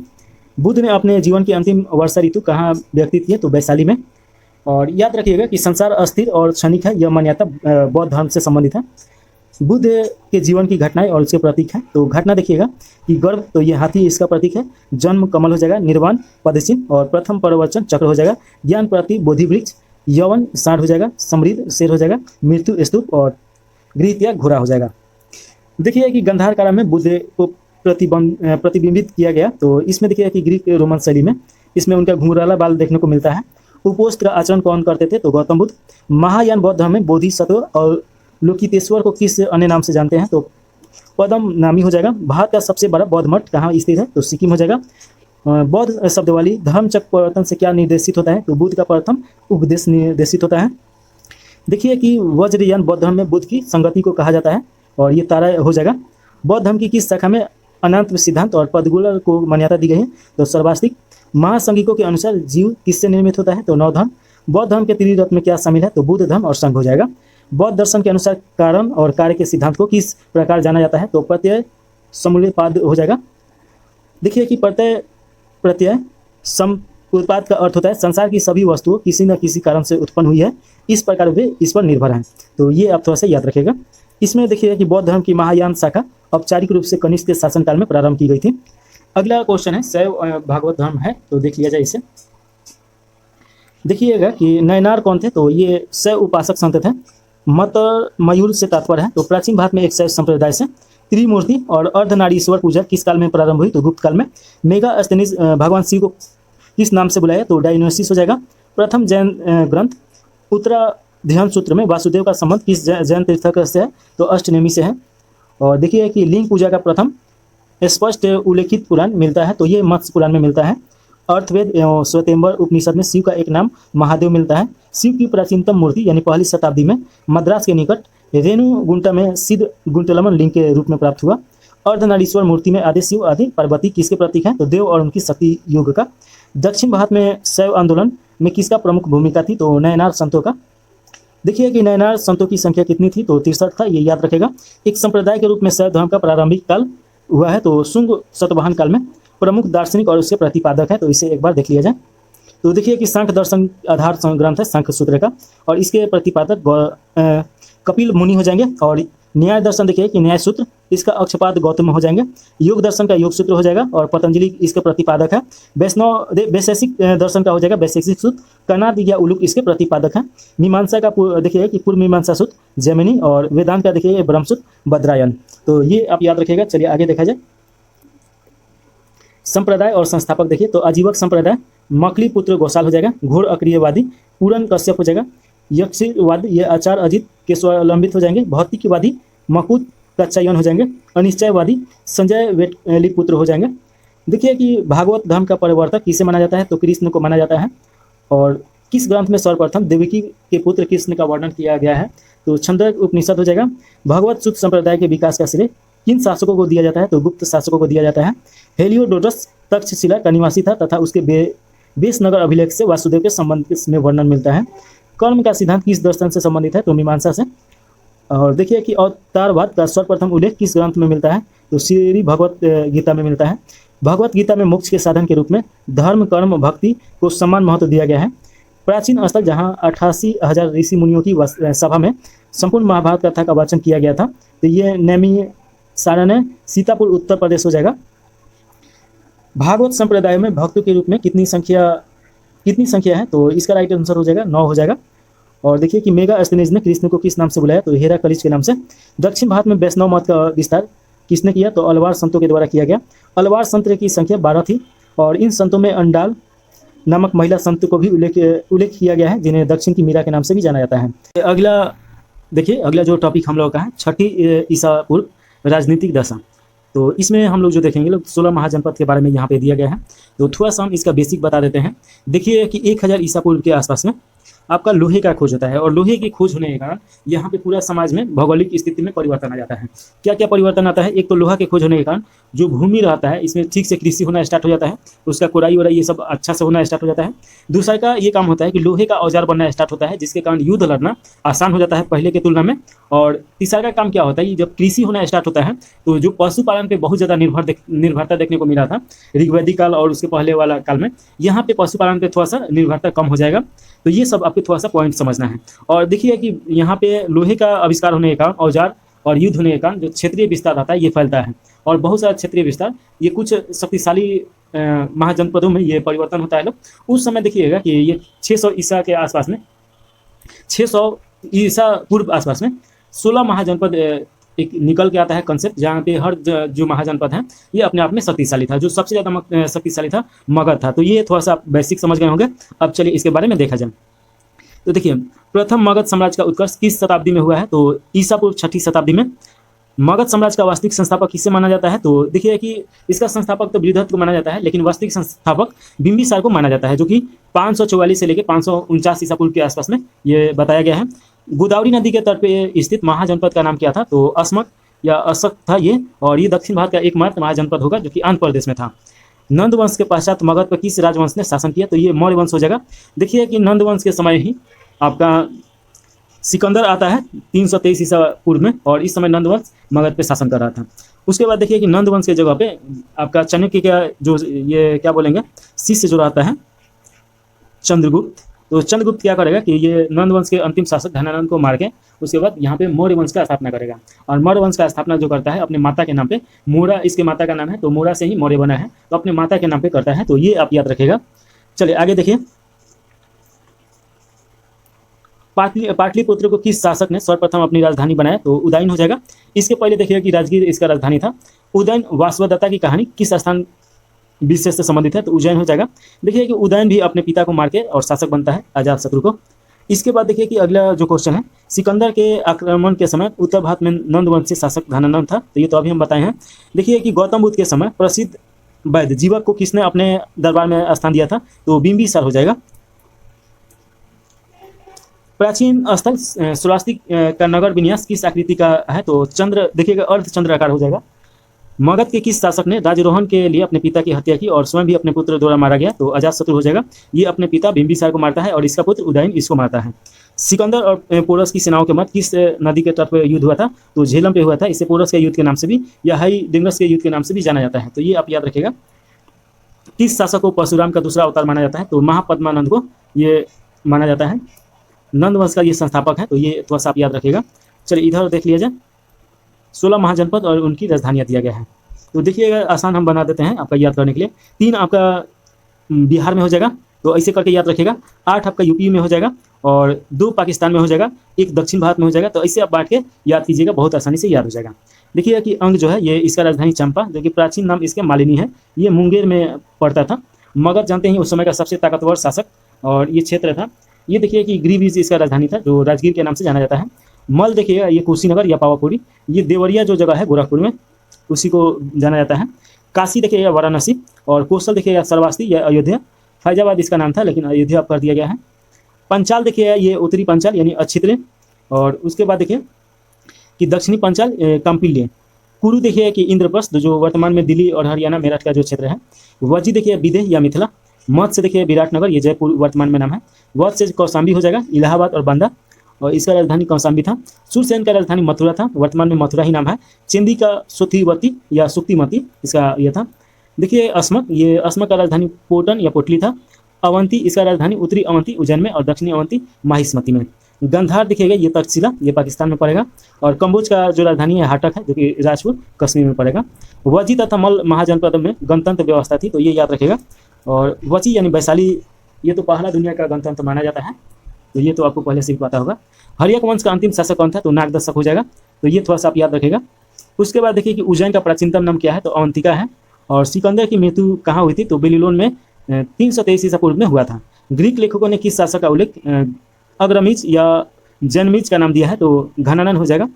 अब यहाँ पे हम लोग को देखना है कि सिकंदर के समकालीन यूनानी लेखकों का विवरण यहाँ पे दिया गया है, तो ये हम लोग को देखना है। देखिएगा कि यहाँ पे लेखक का नाम लिखा गया है और ये लेखक, ये समय, प्रमुख रचना और महत्वपूर्ण तथ्य हो जाएगा। अस्ट्रियोब्यूलस, ये देखिएगा 327 से 326 ईसा पूर्व, युद्ध का इतिहास इसकी रचना है। एरियन और प्लूटार्क ने अपनी रचनाओं का आधार बताया था। ओनो सेक्रेटस, ये आपका 327 से 326 हो जाएगा, सिकंदर की जीवनी लिखा है और यह जहाजी बेड़े का चालक था। निरियाकस, ये भी 327 से 326 ईसा पूर्व का था और स्टेब्रो और एरियन विवरण ये दिया है। तो यह सिकंदर के जहाजी बेड़े का एडमिरल था, तो ये याद रखेगा। बौद्ध ग्रंथ अगुंतर निकाय और जैन ग्रंथ भगवती सूत्र में 16 महाजनपदों का उल्लेख मिलता है। चलिए आगे देखा जाए। आगे जो हम लोग का टॉपिक है मौर्य वंश है, तो यहाँ से स्टार्ट हो रहा है। तो देखिए, बृहत स्तर पर केंद्रीय प्रथम भारतीय साम्राज्य का स्थापना किया गया था, तो ये चंद्रगुप्त मौर्य के द्वारा। चाणक्य का एक और नाम क्या है, तो विष्णुगुप्त कहिए या चाणक्य कहिए या अरस्तु कहिए, ये तीनों इसका नाम है। सेंट्रोकोटस नाम से चंद्रगुप्त मौर्य की पहचान किसने किया था, तो विलियम्स जोन्स के द्वारा किया गया था। चंद्रगुप्त मौर्य का विशिष्ट रूप से वर्णन किसके ग्रंथ में मिलता है, तो विशाख दत्त के ग्रंथ में मिलता है। कौटिल्य द्वारा अर्थशास्त्र शासन के सिद्धांतों से संबंधित पुस्तक है, जिसमें मुख्य रूप से राजनीतिक एवं आर्थिक नीतियों पर प्रकाश डाला गया है। बुलंदबाग नामक प्राचीन स्थल कहाँ स्थित है, तो पाटलिपुत्र में। मैकाइवेली के प्रसिद्ध ग्रंथ द प्रिंस की तुलना किससे की जा सकती है, तो कौटिल्य का अर्थशास्त्र हो जाएगा, इससे किया जाता है। पाटलिपुत्र में स्थित चंद्रगुप्त का महल मुख्यतः किससे बना था, तो लकड़ी से बना था। और देखिए कि अशोक का भी जो बना है वो भी लकड़ी और थोड़ा सा उसमें जला हुआ, ये आपका देखिएगा पॉलिस्टार पत्थर था उसमें। सेलुकस, देखिएगा कि सेलुकस जिस अलेक्जेंडर द्वारा सिंध एवं अफगानिस्तान का प्रशासक नियुक्त किया गया था, वो किस भारतीय राजा ने पराजित किया था, तो चंद्रगुप्त के द्वारा पराजित किया गया था।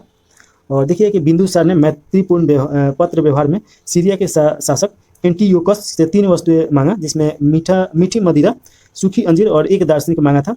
देखिए कि वहाँ जो दार्शनिक को छोड़ के और 2 चीज़ उनको भेजा गया, क्योंकि वहाँ का नियम था कि दार्शनिक को नहीं भेजना है कहीं भी।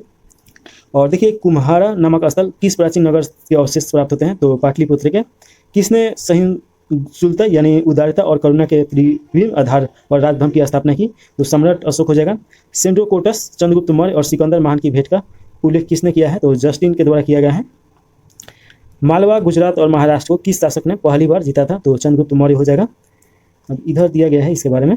चंद्रगुप्त, देखिए कि मौर्यकालीन तीर्थ यानी अधिकारी, तो देखिए कि मौर्यकाल में सबसे उच्च अधिकारी तीर्थ कहे जाते थे और अर्थशास्त्र के अनुसार इनकी संख्या 18 थी। मंत्री और पुरोहित, ये प्रधानमंत्री तथा प्रमुख धर्माधिकारी होते थे। युवराज यानी राजा का उत्तराधिकारी। सन्निधाता यानी राजकीय कोषागार का प्रधान अधिकारी या कोषाध्यक्ष के नाम से भी इसे जाना जाता है। समाहर्ता यानी कि राजस्व विभाग का सर्वोच्च अधिकारी या वित्त मंत्री, कर संग्राहक भी होता था। मंत्री परिषद अध्यक्ष, ये मंत्री परिषद का अध्यक्ष होता था। प्रतिष्ठा यानी फौजदारी न्यायालय का न्यायाधीश कमिश्नर होता था। व्यवहारिक यानी दीवानी न्यायालय का प्रमुख न्यायाधीश होता था। नायक सेना का संचालक और नगर रक्षक का अध्यक्ष होता था। सेनापति, देखिए कि सेना अध्यक्ष यानी सर्वोच्च सैन्य कमांडर हुआ करता था। उसके बाद बात किया जाए कि अंतवर्षीय यानी सम्राट का अंगरक्षक सेना का प्रधान अधिकारी होता था। कर्मांतकी यानी उद्योग धंधा एवं कारखानों का प्रधान निरीक्षक या अध्यक्ष होता था उसका। देखिए ये प्रशास्ता, ये राजकीय आज्ञाओं को लिपिबद्ध करने तथा राजकोषीय दस्तावेज को सुरक्षित रखने वाला होता था। दंडपाल, संत सामग्री का प्रबंधन करने वाला प्रमुख अधिकारी। दुर्गपाल, देखिएगा कि देश के भीतर दुर्गों का प्रबंधन करता था। अंतपाल, सीमावर्ती दुर्गों का रक्षक। और आठविक, ये वन विभाग का सर्वोच्च अधिकारी होता था। दवारिक, ये राजमहल का प्रबंधन और देखरेख करने वाला प्रधान अधिकारी होता था। और देखिए मौर्यकालीन अधिकारी पैता अध्यक्ष, ये मुख्य रूप से कार्य करता था नापतौल का, तो ये आप याद रखेगा। और थोड़ा सा एक पॉइंट है, गुजरा, मास्की, नेटुल, उडगोलम, इन 4 अभिलेखों में अशोक के वास्तविक नाम का उल्लेख मिलता है, तो ये आप याद रखेगा। देखिए कि किस मौर्य दक्कन की विजय शासक ने प्राप्त किया था, तो चंद्रगुप्त मौर्य हो जाएगा। यह किस अभिलेख से प्रमाणित होता है कि चंद्रगुप्त मौर्य का प्रारंभिक पश्चिम भारत पर था और उसका प्रभाव देखिए कि पश्चिम भारत के शासक ये पूरे भारत पे था। और देखिए कि रुद्र दमन के जूनागढ़ अभिलेख से मिलता है। चंद्रगुप्त मौर्य अपने जीवन के अंतिम दिनों में श्रवण बेलगोला चला गए और वहाँ जहाँ जाके जैन विधि से उपवास पद्धति यानी संलेखना पद्धति के द्वारा अपना प्राण त्याग दिया। ये संलेखना पद्धति क्या होता है, तो ये एक जैन का विधि है। जब किसी भी व्यक्ति को लगता है कि मेरा जीवन का उद्देश्य पूरा हो गया है और शरीर का भी जो उद्देश्य है वो पूरा हो गया, तो वो एकांत अवस्था में यानी किसी जंगल में चला जाता है और वहाँ पे खाना वाना छोड़ देता है। धीरे धीरे उसका मृत्यु हो जाएगा, शरीर गलेगा और उसके बाद मृत्यु हो जाएगा। इसके बाद देखा जाए आगे, ये मगध साम्राज्य में रज्जु किसे कहा गया है, तो मौर्य शासक में भूमि मापक अधिकारी को रज्जु के नाम से पुकारा गया है। और आगे देखिएगा कि ब्रह्म लिपि की प्रथम पहचान किस उत्कर्ण अक्षरों से की गई है, तो पत्थर की पट्टियों पर हो जाएगा। और देखिए कि सम्राट अशोक का शिलालेख शाहबाज गढ़ी से प्राप्त हुआ है। यह स्थान कहाँ स्थित है? तो पेशावर हो जाएगा, पाकिस्तान में। अशोक के शिलालेख में प्रयुक्त भाषा कौन सी थी? प्राकृतिक था। उस समय का आम भाषा प्राकृतिक ही हुआ करता था, तो उसी भाषा में अशोक लिखवाता था। चलिए, अशोक के अभिलेखों के खोजकर्ता, और देखिएगा कि अशोक के शिलालेख और खोजकर्ता और वर्ष दिया गया है। तो धौली अभिलेख ये कीटो के द्वारा खोजा गया था 1837 में। भाब्रू अब शिला अभिलेख देखिएगा कि कैप्टन बर्न के द्वारा खोजा गया था 1840 में। तो यहाँ से तो क्वेश्चन नहीं आता है कि कौन खोजा था, यहाँ से क्वेश्चन आता है कि कौन सा अभिलेख कहाँ पे है। और तो ये सब आप पढ़ सकते हैं जानकारी के लिए। अशोक ने बौद्ध होने के बाद हिंदू धर्म में आस्था नहीं छोड़ी, इसका प्रमाण किससे मिलता है? तो देवाना प्रिय प्रियदर्शी देवों का प्यारा उपनाम से मिलता है। प्राक अशोक ब्राह्मी लिपि का पता किस स्थान से चला है? तो श्रीलंका स्थित अनुराधानापुरम।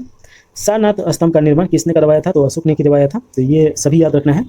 और देखिए कि भारतीय उपमहाद्वीप का प्रथम शासक कौन था जिसने अभिलेखों के माध्यम से शासनादेश जारी किया? तो अशोक हो जाएगा। ये आप देखिएगा कि उस समय से हम लोग अभिलेख पढ़ रहे हैं, तो अभिलेख का मतलब क्या होता है? तो एक चीज़ समझिए कि मान लीजिए कि अभी सरकार को आम नागरिकों के पास कोई सूचना भेजना है, तो वो क्या करता है? तो रेडियो टीवी पे आके और वो सूचना देता है। वैसे ही उस समय क्या होता था, ये सब तो था नहीं टूल्स, तो एक पत्थर का बहुत बड़ा टुकड़ा होता था और उसी पे लिखवा दिया जाता था, और जिसके बाद आम आदमी भी आके पढ़ सकता था। तो इसी को अभिलेख बोला जाता है। और आगे देखिए, वह कौन सा स्तंभ है जिसमें अशोक ने स्वयं को मगध का सम्राट बताया है? तो भाब्रू स्तंभ हो जाएगा, राजस्थान। ब्राह्मणी लिपि में लिखे अशोक के शिलालेखों को सर्वप्रथम किसने पढ़ा था? तो जेम्स प्रिंसेस के द्वारा 1837 में पढ़ा गया था। अशोक के किस अभिलेख से धम्म महापात्रों की नियुक्ति की सूचना मिलती है? तो 5वें बृहद शिलालेख से मिलता है। और देखिए कि गुर्जर लघु शिलालेख कहाँ स्थित है? तो मध्य प्रदेश के दतिया जिले में स्थित है। तो ये याद रखिएगा। मौर्य काल में भूमि कर, जो कि राज्य की आय का मुख्य स्रोत था, किस अधिकारी द्वारा एकत्रित किया जाता था? तो सीता अध्यक्ष हो जाएगा। और देखिए कि मध्य प्रदेश स्थित सांची के स्तूप का निर्माण किस मौर्य शासक ने करवाया था? तो अशोक हो जाएंगे। मौर्य राजवंश के शासकों के सुदूर देशों जैसे कि सीरिया, मिस्र के साथ राजकीय संबंध थे। तो ये आप थोड़ा सा याद रख सकते हैं।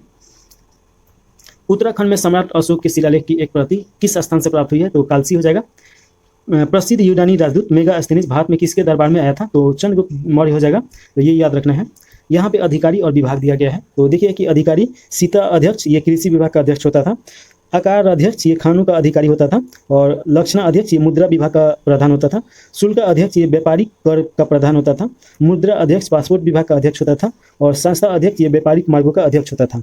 इसमें देखिए कि मौर्य काल में व्यापारियों के संगठन को समुत्थान और समयावहारिक तथा व्यापारियों के नेता को सार्थवाह कहा जाता था। तो ये आप थोड़ा सा याद रख सकते हैं। चलिए आगे देखा जाए। गुप्तचर व्यवस्था का प्रधान विस्तृत वर्णन किस ग्रंथ में मिलता है? तो अर्थशास्त्र में मिलता है। मौर्य काल की किस पुस्तक में जहाज निर्माण और नाविक गतिविधियों का वर्णन है? तो इंडिका हो जाएगा। इसका लेखक मेगास्थनीज है। चंद्रगुप्त मौर्य अपने अंतिम समय किस धर्म का अनुयायी हो गए थे? तो जैन धर्म के हो गए थे। कौन सा स्थान मौर्य काल में शिक्षा का सर्वाधिक प्रसिद्ध केंद्र था? तो तक्षशिला हो जाएगा। इसी के शिक्षक थे आपका चाणक्य। देखिएगा ये गाँवों के शासन को स्वयं शासी पंचायतों के माध्यम से संचालित करने की व्यवस्था का सूत्रपात किस वंश ने किया था? तो मौर्य के द्वारा किया गया था।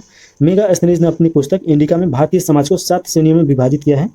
अशोक का समकालीन तुरमय कहाँ का राजा था? तो मिस्र का था। मिस्र के शासक टॉलमी फिलाडेल्फस के साथ अशोक के राजनीतिक संबंध थे और संभवतः इसी को तुरमय कहा गया है।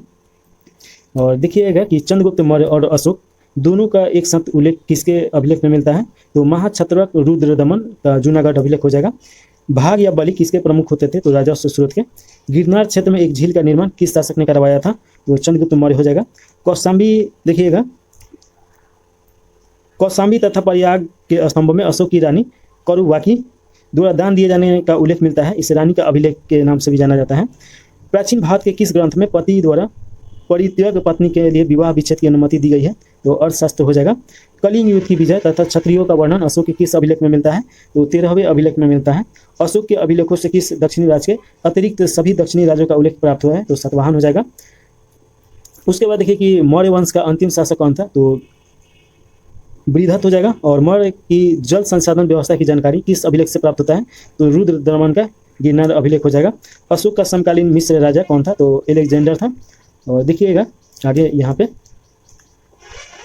सेल्यूकस निकेटर जिससे चंद्रगुप्त ने अफगानिस्तान प्राप्त किया था, वो कहाँ का शासक था? तो सीरिया हो जाएगा और बेबीलोन। अशोक के पश्चात देवनापिरियम की उपाधि किसने धारण की? तो दशरथ के द्वारा धारण किया था। अशोक का ये पोता था। अशोक की उपाधियाँ देखिए तो देखिए कि उपाधि दिया गया है और स्रोत दिया गया है। अशोक मास की अभिलेख में मिला है, और देवाना प्रिय प्रियदर्शी ये आपका अशोक राजा, ये गुर्जर लघु शिलालेख से मिला है। अशोक के मौर्य ये रुद्र दमन जूनागढ़ अभिलेख से मिला है। प्रियदर्शी राजा ये बराबर गुहा लेख से मिला है। प्रियदर्शी की राजा मगध ये भाब्रू बैराट लघु शिलालेख से मिला है। और प्रियदर्शी राजा देखिएगा तो कंधार बृहद शिलालेख या दीपवंश और महावंश से इसमें प्राप्त हुआ है। अशोक वर्धन देखिए कि पुराणों में बोला गया है। राजा अशोक नेटूर लघु शिलालेख और राजा अशोक प्रियनामयी ये उलगोलम लघु शिलालेख से प्राप्त हुआ है। देखिए कि अशोक ने अपने पिता बिंदुसार के शासनकाल में किन क्षेत्रों में विद्रोह का दमन किया था, तो तक्षशिला हो जाएगा। अपने ऊपर आश्रित बच्चों एवं पत्नी की समुचित व्यवस्था किए बिना ही भिक्षुक बनने वालों के लिए किसने दंड का प्रावधान किया था, तो कौटिल्य हो जाएगा। और उसके बाद देखिए वराष्टी लिपि की उत्पत्ति किससे हुई थी, तो अरमाइक भाषा से हुई थी। कौटिल्य किसके प्रधानमंत्री थे, तो चंद्रगुप्त मौर्य के, और गुरु भी थे। मौर्य के पश्चात भारत की उत्तर पश्चिमी सीमा किसका अधिकार था, तो बैक्ट्रियन शासकों का अधिकार था। मौर्य शासक व्यवस्था में रूप दर्शक नामक अधिकारी का कार्य क्या था, तो सिक्कों का परीक्षण करना। वह मौर्य राजा जो अमित घात के नाम से जाना जाता है था, तो बिंदुसार हो जाएगा। देखिए कि मौर्य की मुद्रा यहाँ पे बताया गया है। तो इस काल में चांदी तांबे के सिक्के का उल्लेख मिलता है। चांदी के सिक्के के 4 प्रकार होते थे। एक पन होता था, अर्धपन होता था, पाद होता था और अष्टभाग होता था। तांबे के सिक्के के 4 प्रकार हैं। एक मासक है, अर्धमासक है और काकनी है और अर्धकाकनी है। देखिए कि अशोक ने अपने राज्याभिषेक के 8वें वर्ष यानी 261 ईसा पूर्व में कलिंग पे आक्रमण किया था और इसे विजय किया था। यहीं से देखिए कि यहाँ के रक्तपात देख के इसका मन परिवर्तन हो जाता है और ये युद्ध नीति छोड़ के ये धर्म नीति अपना लेता है। जो अगला टॉपिक है ये मौर्योत्तर काल है, तो इसे देखना है। तो देखिए सिमुक किस वंश का संस्थापक था, तो सातवाहन हो जाएगा। आंध्र के सातवाहन राजाओं की सबसे लंबी सूची किस पुराण में मिलता है, तो मत्स्य पुराण में मिलता है। सातवाहनों की राजधानी कहाँ थी, तो अमरावती में थी। अमरावती आपका आंध्र प्रदेश में पड़ेगा। सातवाहन काल का सर्वश्रेष्ठ शासक कौन था, तो गौतमीपुत्र सतकर्णी था। तो ये आप याद रखिएगा। गौतमीपुत्र सतकर्णी वेंकटक स्वामी की उपाधि धारण की तथा वेंकटक नामक नगर की स्थापना की। इसे वेदों का आश्रय कहा गया है। आगे देखेंगे कि कुषाण शासक कनिष्क का राज्याभिषेक कब हुआ था, तो 78 ईस्वी में हुआ था, शक संवत प्रारंभ के समय में। उत्तर तथा उत्तरी पश्चिमी भारत में सर्वाधिक संख्या में तांबे के सिक्के को किसने जारी किया था, तो कुषाणों के द्वारा जारी किया गया था। विक्रम एक शक संवत में कितने वर्षों का अंतर है, तो 135 वर्षों का अंतर है। मौर्य के बाद दक्षिण भारत में सबसे प्रभावशाली राज्य कौन सा था, तो सातवाहन हो जाएगा। और शुंग वंश के बाद किस वंश ने भारत पर राज किया था, तो कण्व वंश हो जाएगा। आगे देखिएगा कि कनिष्क को किस चीनी जनरल ने पराजित किया था, तो पांचाल के द्वारा पराजित किया गया था। कनिष्क किस वंश के साम्राज्य की सीमाएं भारत के बाहर तक फैली थी, तो कुषाण वंश हो जाएगा। चलिए इधर देख लीजिए। देखिए विक्रम संवत कब प्रारंभ हुआ, तो ये 57 ईस्वी में 57 ईसा पूर्व में प्रारंभ किया गया था। कलिंग नरेश खारवेल किस वंश से संबंधित है, तो चेदी वंश। और देखिए प्रथम ईरानी शासक कौन था, तो डेरियर प्रथम था। अफगानिस्तान में स्थित बमियान किस लिए प्रसिद्ध था, तो ये बुद्ध की विशाल प्रतिमा के लिए। किसके सिक्के पे मातृ देवी उमा का नाम मिलता है, तो कुषाण शासक हो जाएगा। और चतुर्भुजी विष्णु के सिक्के किसने चलाए, तो हुइस के द्वारा चलाया गया था। बुद्ध का अंकन किसके सिक्के पे हुआ है, तो कनिष्क के। योद्धे सिक्कों पर किस देवता का चित्र अंकन मिलता है, तो कार्तिकेय का मिलता है। भारतीय और यूनानी कला शैली के सम्मिश्रण को गंधार शैला के नाम से जाना जाता है। प्राचीन भारत में सर्वप्रथम सोने के सिक्के किसने जारी किया, तो कुषाण ने जारी किया। देखिए कनिष्क का राजा वैद्य कौन था, तो चरक था। कनिष्क किस संप्रदाय से संबंधित है, तो महायान बौद्ध संप्रदाय से संबंधित है। किस राजवंश ने हत्या करके सत्ता हत्याई और जिसका अंत भी हत्या के कारण हुआ, तो शुंग वंश हो जाएगा। और आगे देखिए भारत के यूनानी शासकों में से किसकी स्मृति भारतीय साहित्यकार ग्रंथों में सर्वाधिक है, तो मिलांडर हो जाएगा। मौर्यकालीन विदेशी आक्रमण के बारे में यहाँ पे दिया गया है, तो आइए देख लिया जाए। देखिए विदेशी आक्रांता भारत में आगमन और मूल निवासी स्थान और सर्वाधिक प्रसिद्ध शासक राजधानी या विशेषता। हिंद यवन ये 190 ईसा पूर्व में आया था लोग, और मूल निवास स्थान इनका बैक्ट्रिया अफगानिस्तान था। बैक्ट्रिया कहाँ पड़ेगा, तो आज का जो ईरान है उसी के आसपास का ये क्षेत्र है। और उसके बाद देखिए कि सर्वाधिक प्रसिद्ध शासक मिलांडर और मिलिंद शासक हुआ, ये बाद में बौद्ध धर्म अपना लेता है लोग। राजधानी या विशेष तौर पर देखिए तो वर्तमान सियालकोट हो जाएगा। और देखिए शक या सिथियन, शक को ही सिथियन के नाम से जाना जाता है। ये आया था लोग 90 ईसा पूर्व में। और सीरिया या ईरान इन लोगों का मूल स्थान था। नहपान ये पश्चिम भारत में था और उस समय का सर्वाधिक ये महत्वपूर्ण शासक था। और देखिए कि महाराष्ट्र में प्राप्त अभिलेखों तथा सतवाहनों के अभिलेखों में उल्लेख मिलता है। पाथियाई ने पहलव ये पहली शताब्दी ईसा पूर्व के अंत में आया था लोग, और पार्थिया या ईरान के आसपास का ये था लोग। गुंडू फनीज इसका प्रमुख शासक था। बिलग्राम अफगानिस्तान में बड़ी संख्या में इसके सिक्के मिले हैं। कुषाण या यूची, कुषाण को ही यूची के नाम से जाना जाता है। ये 15 ईस्वी में आया था लोग, और चीनी और तुर्कियास्तान के इन लोगों का मुख्य भूमि था। कनिष्क इसका प्रमुख शासक हुआ। ये बौद्ध धर्म अपना लिए। उज्जैन देखिएगा कि वर्तमान उज्जैन और पुरुषपुर इसका राजधानी था, तो ये थोड़ा सा याद रख सकते हैं। आक्रमणकारियों का क्रम देखिएगा कि हिंद, यवन, शक, पहलव और कुषाण, तो ये आप याद रखेगा। सर्वप्रथम सोने के सिक्के जारी करने का श्रेय किसको जाता है, तो कुषाण को जाता है, तो ये आप याद रखेगा। और वो भी कुषाण में भीम कड़फिसेस को जाता है।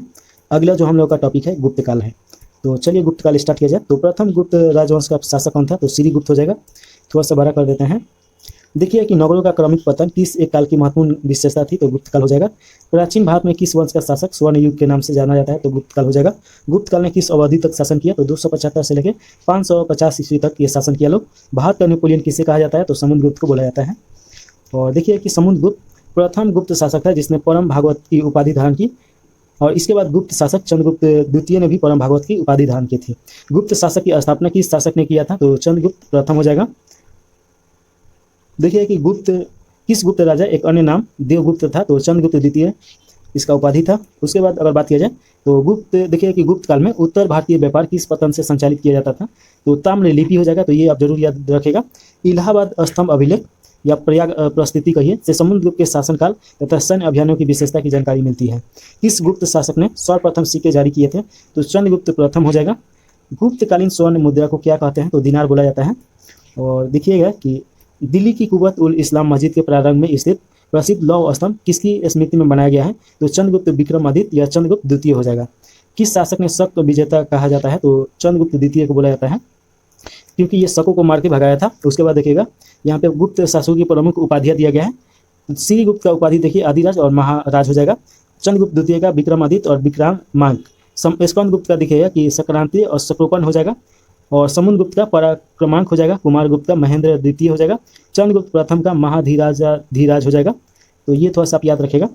उसके बाद देखिए प्रमुख गुप्तकालीन अधिकारी यहाँ पे दिया गया है, तो ये देखा जाए।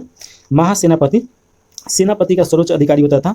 रणभाडागारिक, ये सेना की आवश्यकताओं की पूर्ति करने वाला प्रधान अधिकारी। महासंधि विग्राहक, ये युद्ध व शांति का प्रधान। और देखिए कि महाभंडागारिक, ये राजकीय कोषों का प्रधान। महाअर्चपटकलिक, ये अभिलेख विभाग का प्रधान। सर्वाध्यक्ष, ये केंद्रीय सचिवालय का प्रधान। महाप्रतिहार, ये राजप्रसाद का मुख्य सुरक्षा अधिकारी। ध्रुवाधिकारी, ये भूमि कर वसूलने वाला विभाग का प्रधान। अग्रहारिक, ये दान विभाग का प्रधान था। और देखिए कि महाबलिधिकृत, ये सेना का सेनापति या सर्वोच्च अधिकारी हुआ करता था। महादंडनायक, ये न्यायाधीश। और दंडपाचिश, ये पुलिस विभाग का सर्वोच्च अधिकारी होता था। विनय स्थिति स्थापक, ये शिक्षा अधिकारी होता था। गुप्त काल में अपनी आयुर्विज्ञान विषय की रचना के लिए कौन सा प्रसिद्ध था, तो श्रुति थे। और देखिए कि इनके द्वारा प्लास्टिक सर्जरी उस समय भी खोज दिया गया था। तो ये देखिए कि जो श्रुति थे, इनका जो किताब है, तो उस किताब में प्लास्टिक सर्जरी के बारे में बताया गया है। इसके बाद देखिए चंद्रगुप्त के 9 रत्नों में कौन सा फलिक ज्योतिष से संबंधित था, तो छपनक हो जाएगा।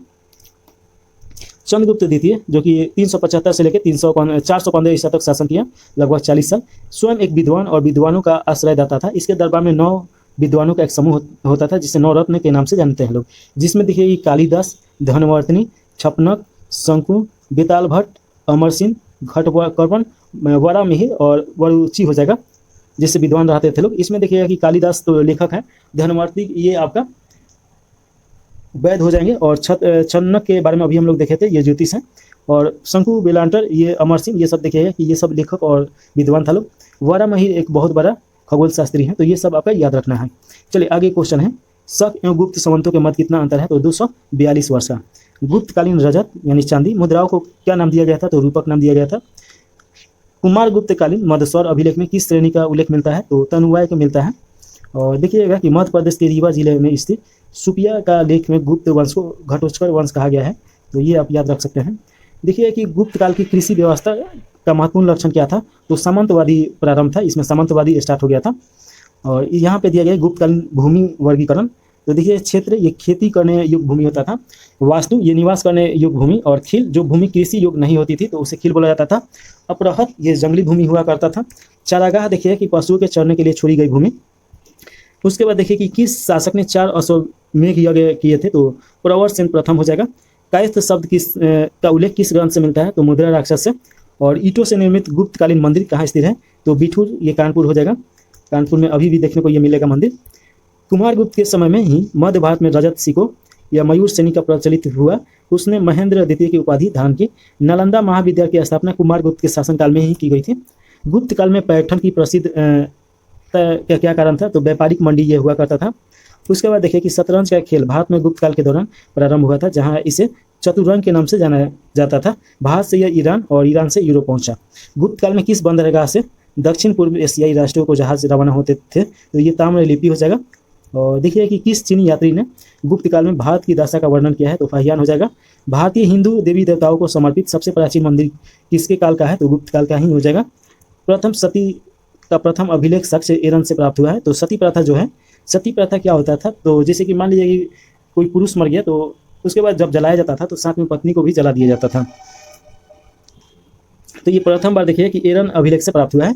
यह अभिलेख 510 ईसा पूर्व का है, जिसे गोपाल राज नामक सेनापति की स्त्री के सती होने का उल्लेख मिलता है। और आगे देखिएगा कि गुप्त काल में चीन से भारत किस वस्तु का आयात होता था, तो रेशमी कपड़े का आयात किया जाता था चीन से। रेशम उत्पादन में आज भी चीन प्रथम स्थान पे है उस समय से ही। देखिए कि गणराज्यों के अंत के लिए कौन सा उत्तरदायी था, तो समुद्रगुप्त। गुप्त काल का प्रसिद्ध खगोल शास्त्री था तो आर्यभट्ट। और गुप्तकालीन चित्रकला का उत्कृष्टम रूप मिलता है अजंता के गुफा में, तो ये आप याद रखिएगा। और देखिए कि विशाखा दत्त कीर्ति नाटक देवी चंद्रम गुप्तन में उल्लेख मिलता है कि चंद्रगुप्त द्वितीय ने अपने बड़े भाई रामगुप्त की हत्या की थी। उसके बाद देखिएगा किसके स्वर्ण सिक्कों में हीन यानी कि मिलावट धातु का प्रतिशत सर्वाधिक था, तो स्कंदगुप्त हो जाएगा। गुप्त काल में लिखित संस्कृत नाटकों में स्त्रियों और शूद्रों को समाप्त किस भाषा में मिली है, तो प्राकृतिक भाषा हो जाएगा।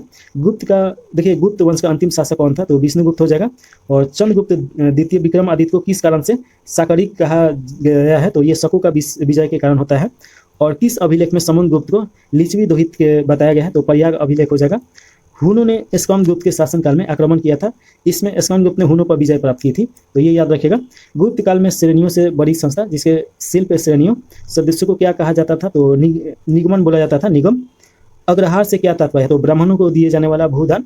उसके बाद देखिए विदिशा के पास उदयगिरी बुद्ध गुफाओं के निर्माण का काल किस काल में हुआ था, तो गुप्त काल हो जाएगा। उसके बाद देखिए कि वराह गुहा का निर्माण किस देवता के सम्मान में करवाया गया था, तो भगवान विष्णु हो जाएंगे। अब यहाँ पे दिया गया गुप्त साम्राज्य के समकालीन राजवंश संस्थापक और स्थापना और संस्थापक दिया है। तो वाकाटक राजवंश ये 225 ईस्वी में इसका स्थापना हुआ था, ये विंध्य शक्ति इसके संस्थापक थे। फिर देखिएगा वाकाटक राजवंश ये 330 ईस्वी में स्थापना हुआ और सर्वसेन इसके संस्थापक थे। नाग राजवंश देखिएगा 305 ईस्वी में हुआ और भवनाग इसके संस्थापक था। उसके बाद बात किया जाए कि त्रिकुटक राजवंश ये 415 ईस्वी में हुआ और इंद्रदत्त इसके संस्थापक था। हुन राजवंश ये 500 ईसा में और तोरमाल इसका संस्थापक था। सालेकाय राजवंश ये 300 ईसा हो जाएगा और देववर्मन इसका संस्थापक था। विष्णु कुंडित राजवंश ये 475 ईस्वी हो जाएगा, विक्रमेंद्र प्रथम के द्वारा ये किया गया था। माथुर राजवंश ये 2 है, 325 और 350, तो 325 वाला अच्युत हो जाएगा और 350 वाला शंकर वर्मन। यहाँ पे देखिए कि कलहन के अनुसार अशोक ने अपने शासन के 7वें वर्ष में कश्मीर को जीता था और कश्मीर में श्रीनगर की स्थापना की। इसके बाद जो हम लोग का अगला टॉपिक है ये गुप्त उत्तर काल है, यानी गुप्त के बाद का काल। चलिए देखा जाए तो इसमें देखिए कि गुर्जर प्रतिहार वंश की स्थापना किस शासक ने की थी, तो इसका राइट आंसर हो जाएगा नागभट्टम प्रथम। राष्ट्रकूट साम्राज्य की स्थापना किसने किया, तो दंती दुर्ग हो जाएगा। और देखिए कि गुप्त काल में भारत में मुख्यतः किसका आयात किया जाता था, तो घोड़े का आयात किया जाता था। मौखिर शासकों की राजधानी कहाँ थी, तो कनौज था। सम्राट हर्षवर्धन ने अपने शासनकाल में कनौज तथा प्रयाग में 2 बौद्ध महासम्मेलनों का आयोजन कराया था। देखिए बाल विवाह की प्रथा किसके शासनकाल में प्रारंभ हुई, तो कुषाणों काल के हो जाएगा। प्राचीन भारत में सिंचाई कर को क्या बोला जाता था, तो विद कम्भागम बोला जाता था। हर्ष के शासनकाल में अवंती युद्ध और शांति का अधिकारी था। इसके अतिरिक्त कुछ अधिकारी हैं जिसमें सिंहनाद सेनापति, कुंतल ये अश्व सेना का प्रधान, स्कंदगुप्त ये हस्त सेना का प्रधान और सामंत और महाराज ये नागरिक प्रशासन का ये प्रमुख होता था लोग। 3वीं शताब्दी में वारंगल किस लिए प्रसिद्ध था, तो लोहे के यंत्रों और उपकरणों से ये संबंधित था। पुराणों के अनुसार चंद्रवंशीय शासकों का मूल स्थान किसे माना गया है, तो प्रतिष्ठानपुर को माना गया है। हर्षचरित नामक पुस्तक के रचनाकार कौन है, तो बाणभट्ट। देखिएगा कि हर्ष का शासनकाल कब से कब है, तो 606 से लेकर 641, कहीं कहीं पे 47 भी देता है। सम्राट हर्ष ने अपनी राजधानी थानेश्वर से कहाँ स्थानांतरित की, तो कनौज में। कवि बाणभट्ट कहाँ का निवासी था, तो औरंगाबाद यानी महाराष्ट्र का। देखिए कि नर्मदा नदी पर सम्राट हर्ष के दक्षिणतम अभियान को पुलकेशिन द्वितीय ने रोक दिया था, तो ये आप याद रखिएगा थोड़ा सा। अब इधर थोड़ा सा देखा जाए, देखिए कि नालंदा विश्वविद्यालय किस राज्य में स्थित है, तो ये बिहार में है और नालंदा जिला में है। हेमंत संघ किस राजा के शासनकाल में भारत आया था, तो सम्राट हर्षवर्धन हो जाएगा। भारत में नारियल की खेती कब से प्रारंभ हुई, तो सातवाहन काल से। और आगे देखिएगा ये कौशल शब्द का प्रयोग किसके लिए किया गया है, तो रेशम के लिए। गुप्तेश्वर काल में प्रमुख व्यापारी केंद्र कहाँ था, तो उज्जैन में था। विभिन्न संघ की भारत यात्रा के समय सूती वस्त्रों के उत्पादन के लिए सबसे प्रसिद्ध नगर मथुरा था। आगे देखिएगा कि गुप्तोत्तर काल में भूमि का स्वामी किसके हाथ में था, तो ग्राम सभा के हाथ में। भारत में सबसे प्राचीनतम विश्वविद्यालय नालंदा विश्वविद्यालय हो जाएगा। भीन माल की यात्रा किस चीनी यात्री ने की थी, तो हेवेन संघ हो जाएगा। और देखिए कि चीनी यात्री इत सिंह ने बिहार का भ्रमण किस समय किया था, तो 672 ईस्वी में। हर्ष को 3 नाटकों प्रियदर्शिका, रत्नावली और नागदशा के लिए रचना के रूप में जाना जाता है। नालंदा विश्वविद्यालय को किसने नष्ट किया, तो बख्तियार खिलजी के द्वारा। किस काल में जजमानी व्यवस्था कहलाने वाली एक नए प्रकार की सामाजिक संरचना का भारत में प्रसार हुआ, तो उत्तर गुप्त काल में हुआ।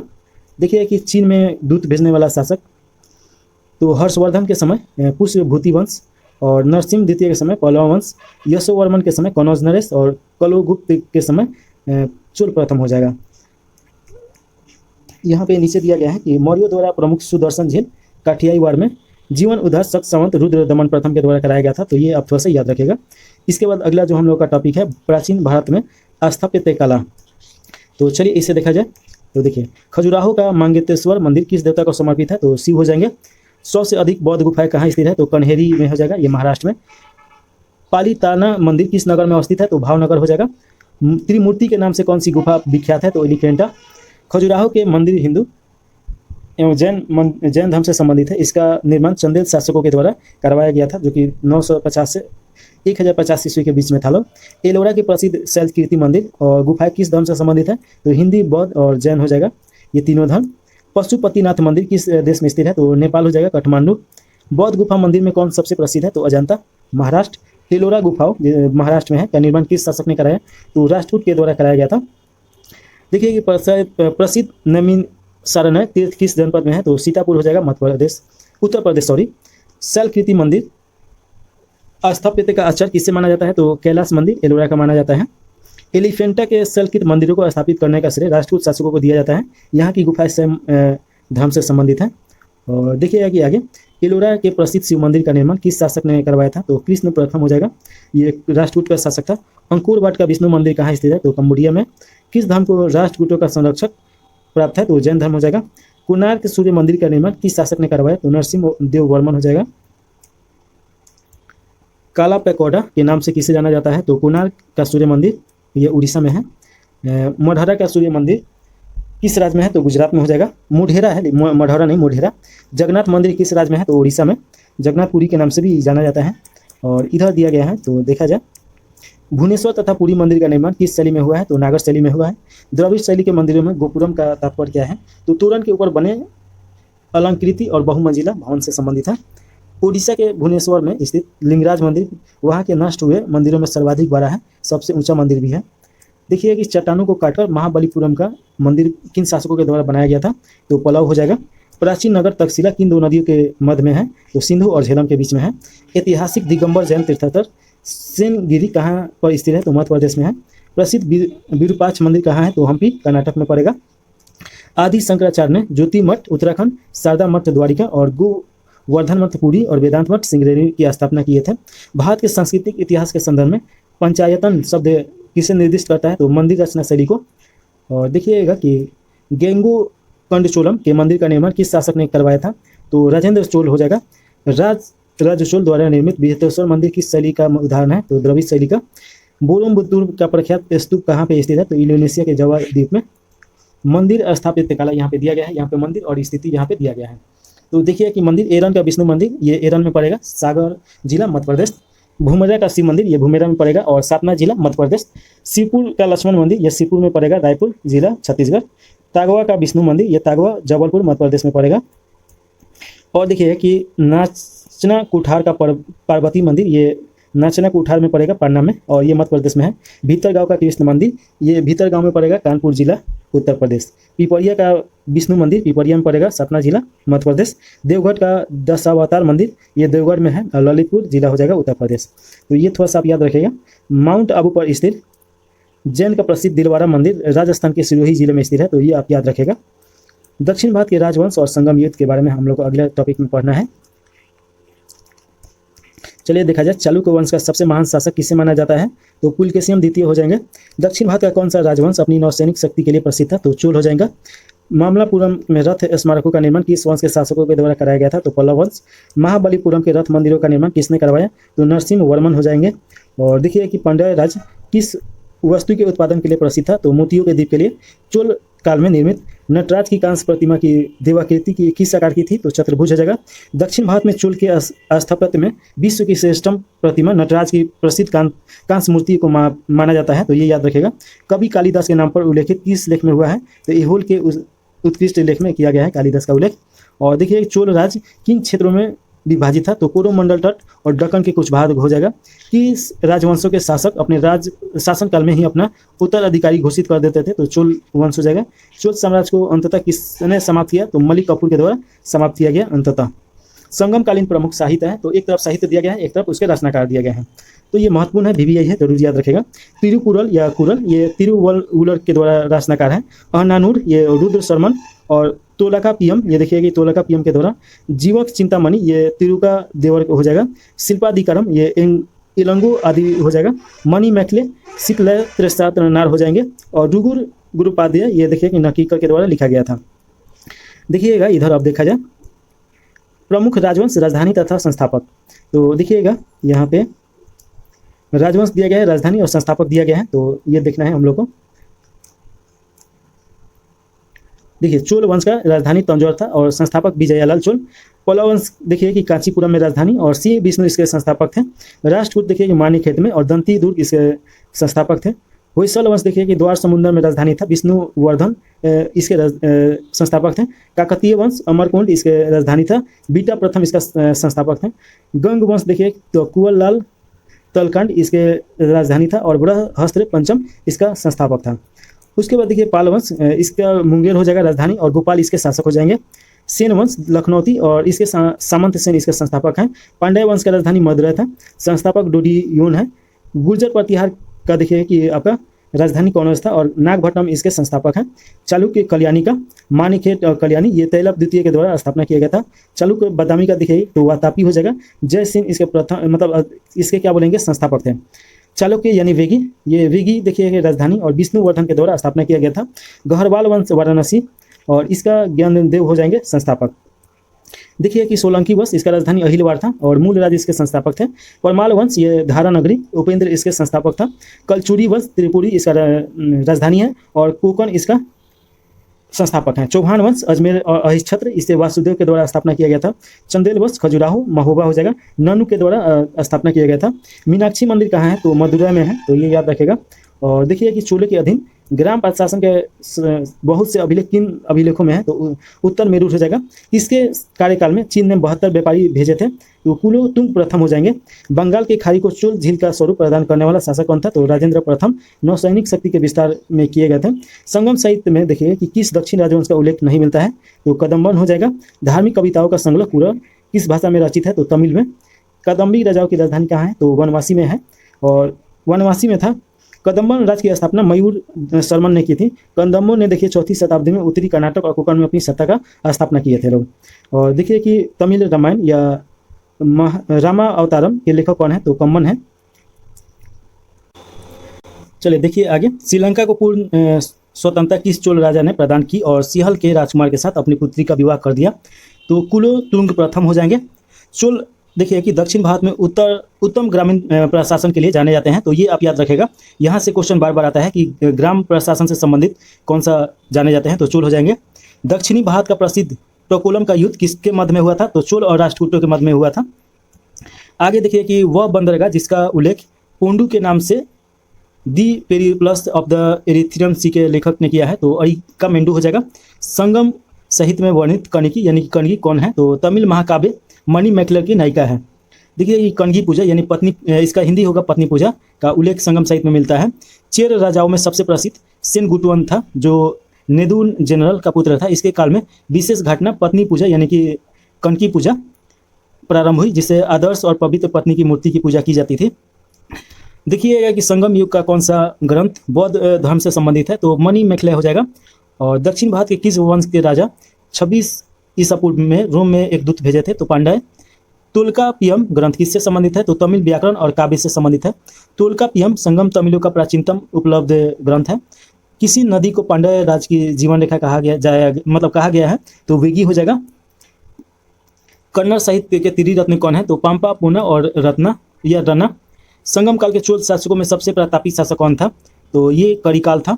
महाभारत के सर्वप्रथम तमिल अनुवादक कौन थे? तो पेरुन देववानर हो जाएंगे। दक्षिण भारतीय प्रसिद्ध महाकाव्य पुरल के लेखक कौन है? तो तिरुवल्लुवर हो जाएंगे। संगम युग चोल शासकों का धर्म क्या था? तो शैव धर्म था। संगम युग के शास्त्रीय ग्रंथों का रचना 100 ईसा पूर्व से लेकर 100 ईस्वी के बीच में हुआ है, यानी 200 वर्षों के बीच में। देखिएगा इधर कि संगम कालीन प्रचलित शब्दवाली दिया गया है।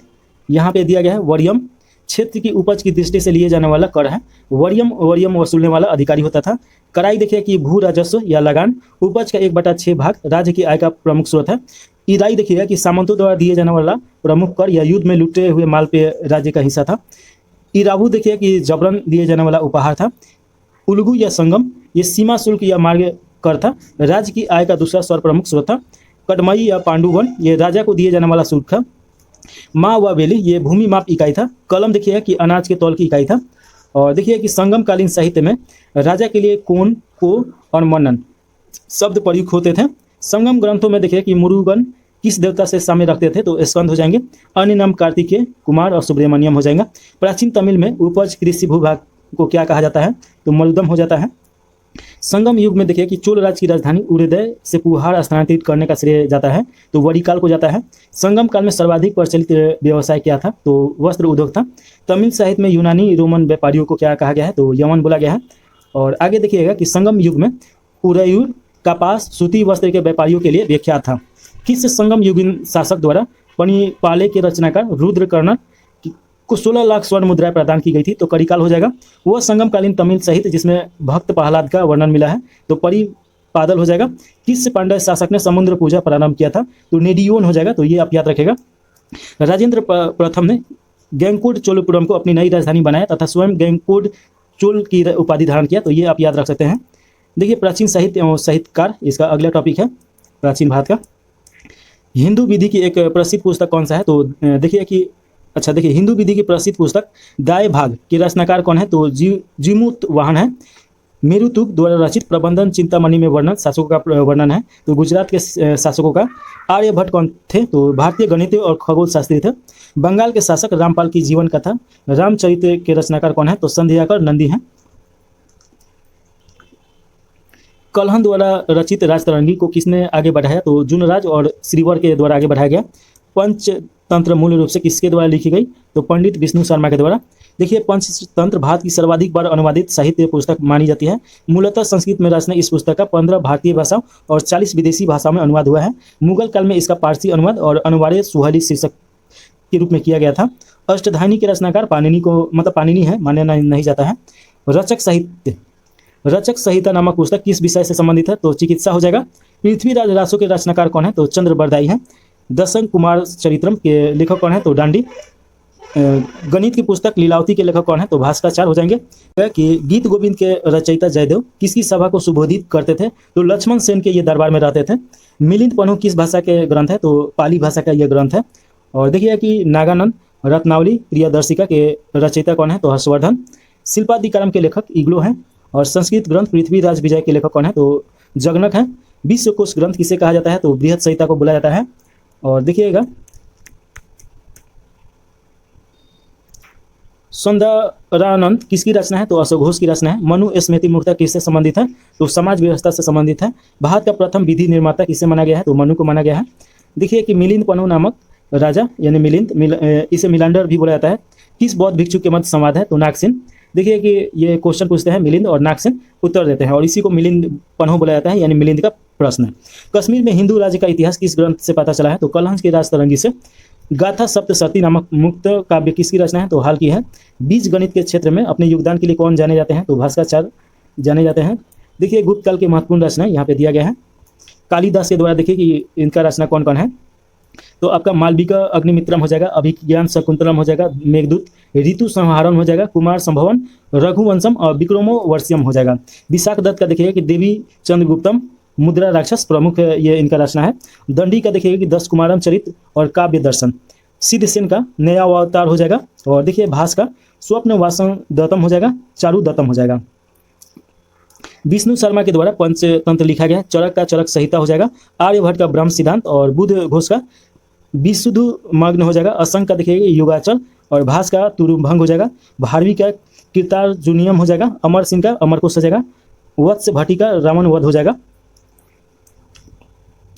और आगे देखिए कि चंद्रगुम्नी का चंद्र व्याकरण और वराहमिहिर के द्वारा बृहत संहिता और पंच सिद्धांति का लिखा गया है। आर्यभट्ट के द्वारा आर्यभट्टीय और शूद्र के द्वारा मृक्ष कटकम। तो ये सभी आप याद रखेगा। और देखिए महाभास के लेखक पतंजलि शुंग काल के शासक कुश में शुंग के समकालीन थे और उनके ये पुरोहित थे। तो ये याद रखेगा। अगला अच्छा ये तो यहीं पे खत्म हो गया। तो प्राचीन भारत यहीं पे समाप्त हो रहा है। और इसके बाद हम लोग इसका ऑब्जेक्टिव जब देखा जाएगा तो इसे पढ़ के और उसका ऑब्जेक्टिव जरूर देख लीजिएगा, तब तो आपका बहुत क्लियर हो जाएगा। और इसे यहीं पे समाप्त कर दिया जाता है।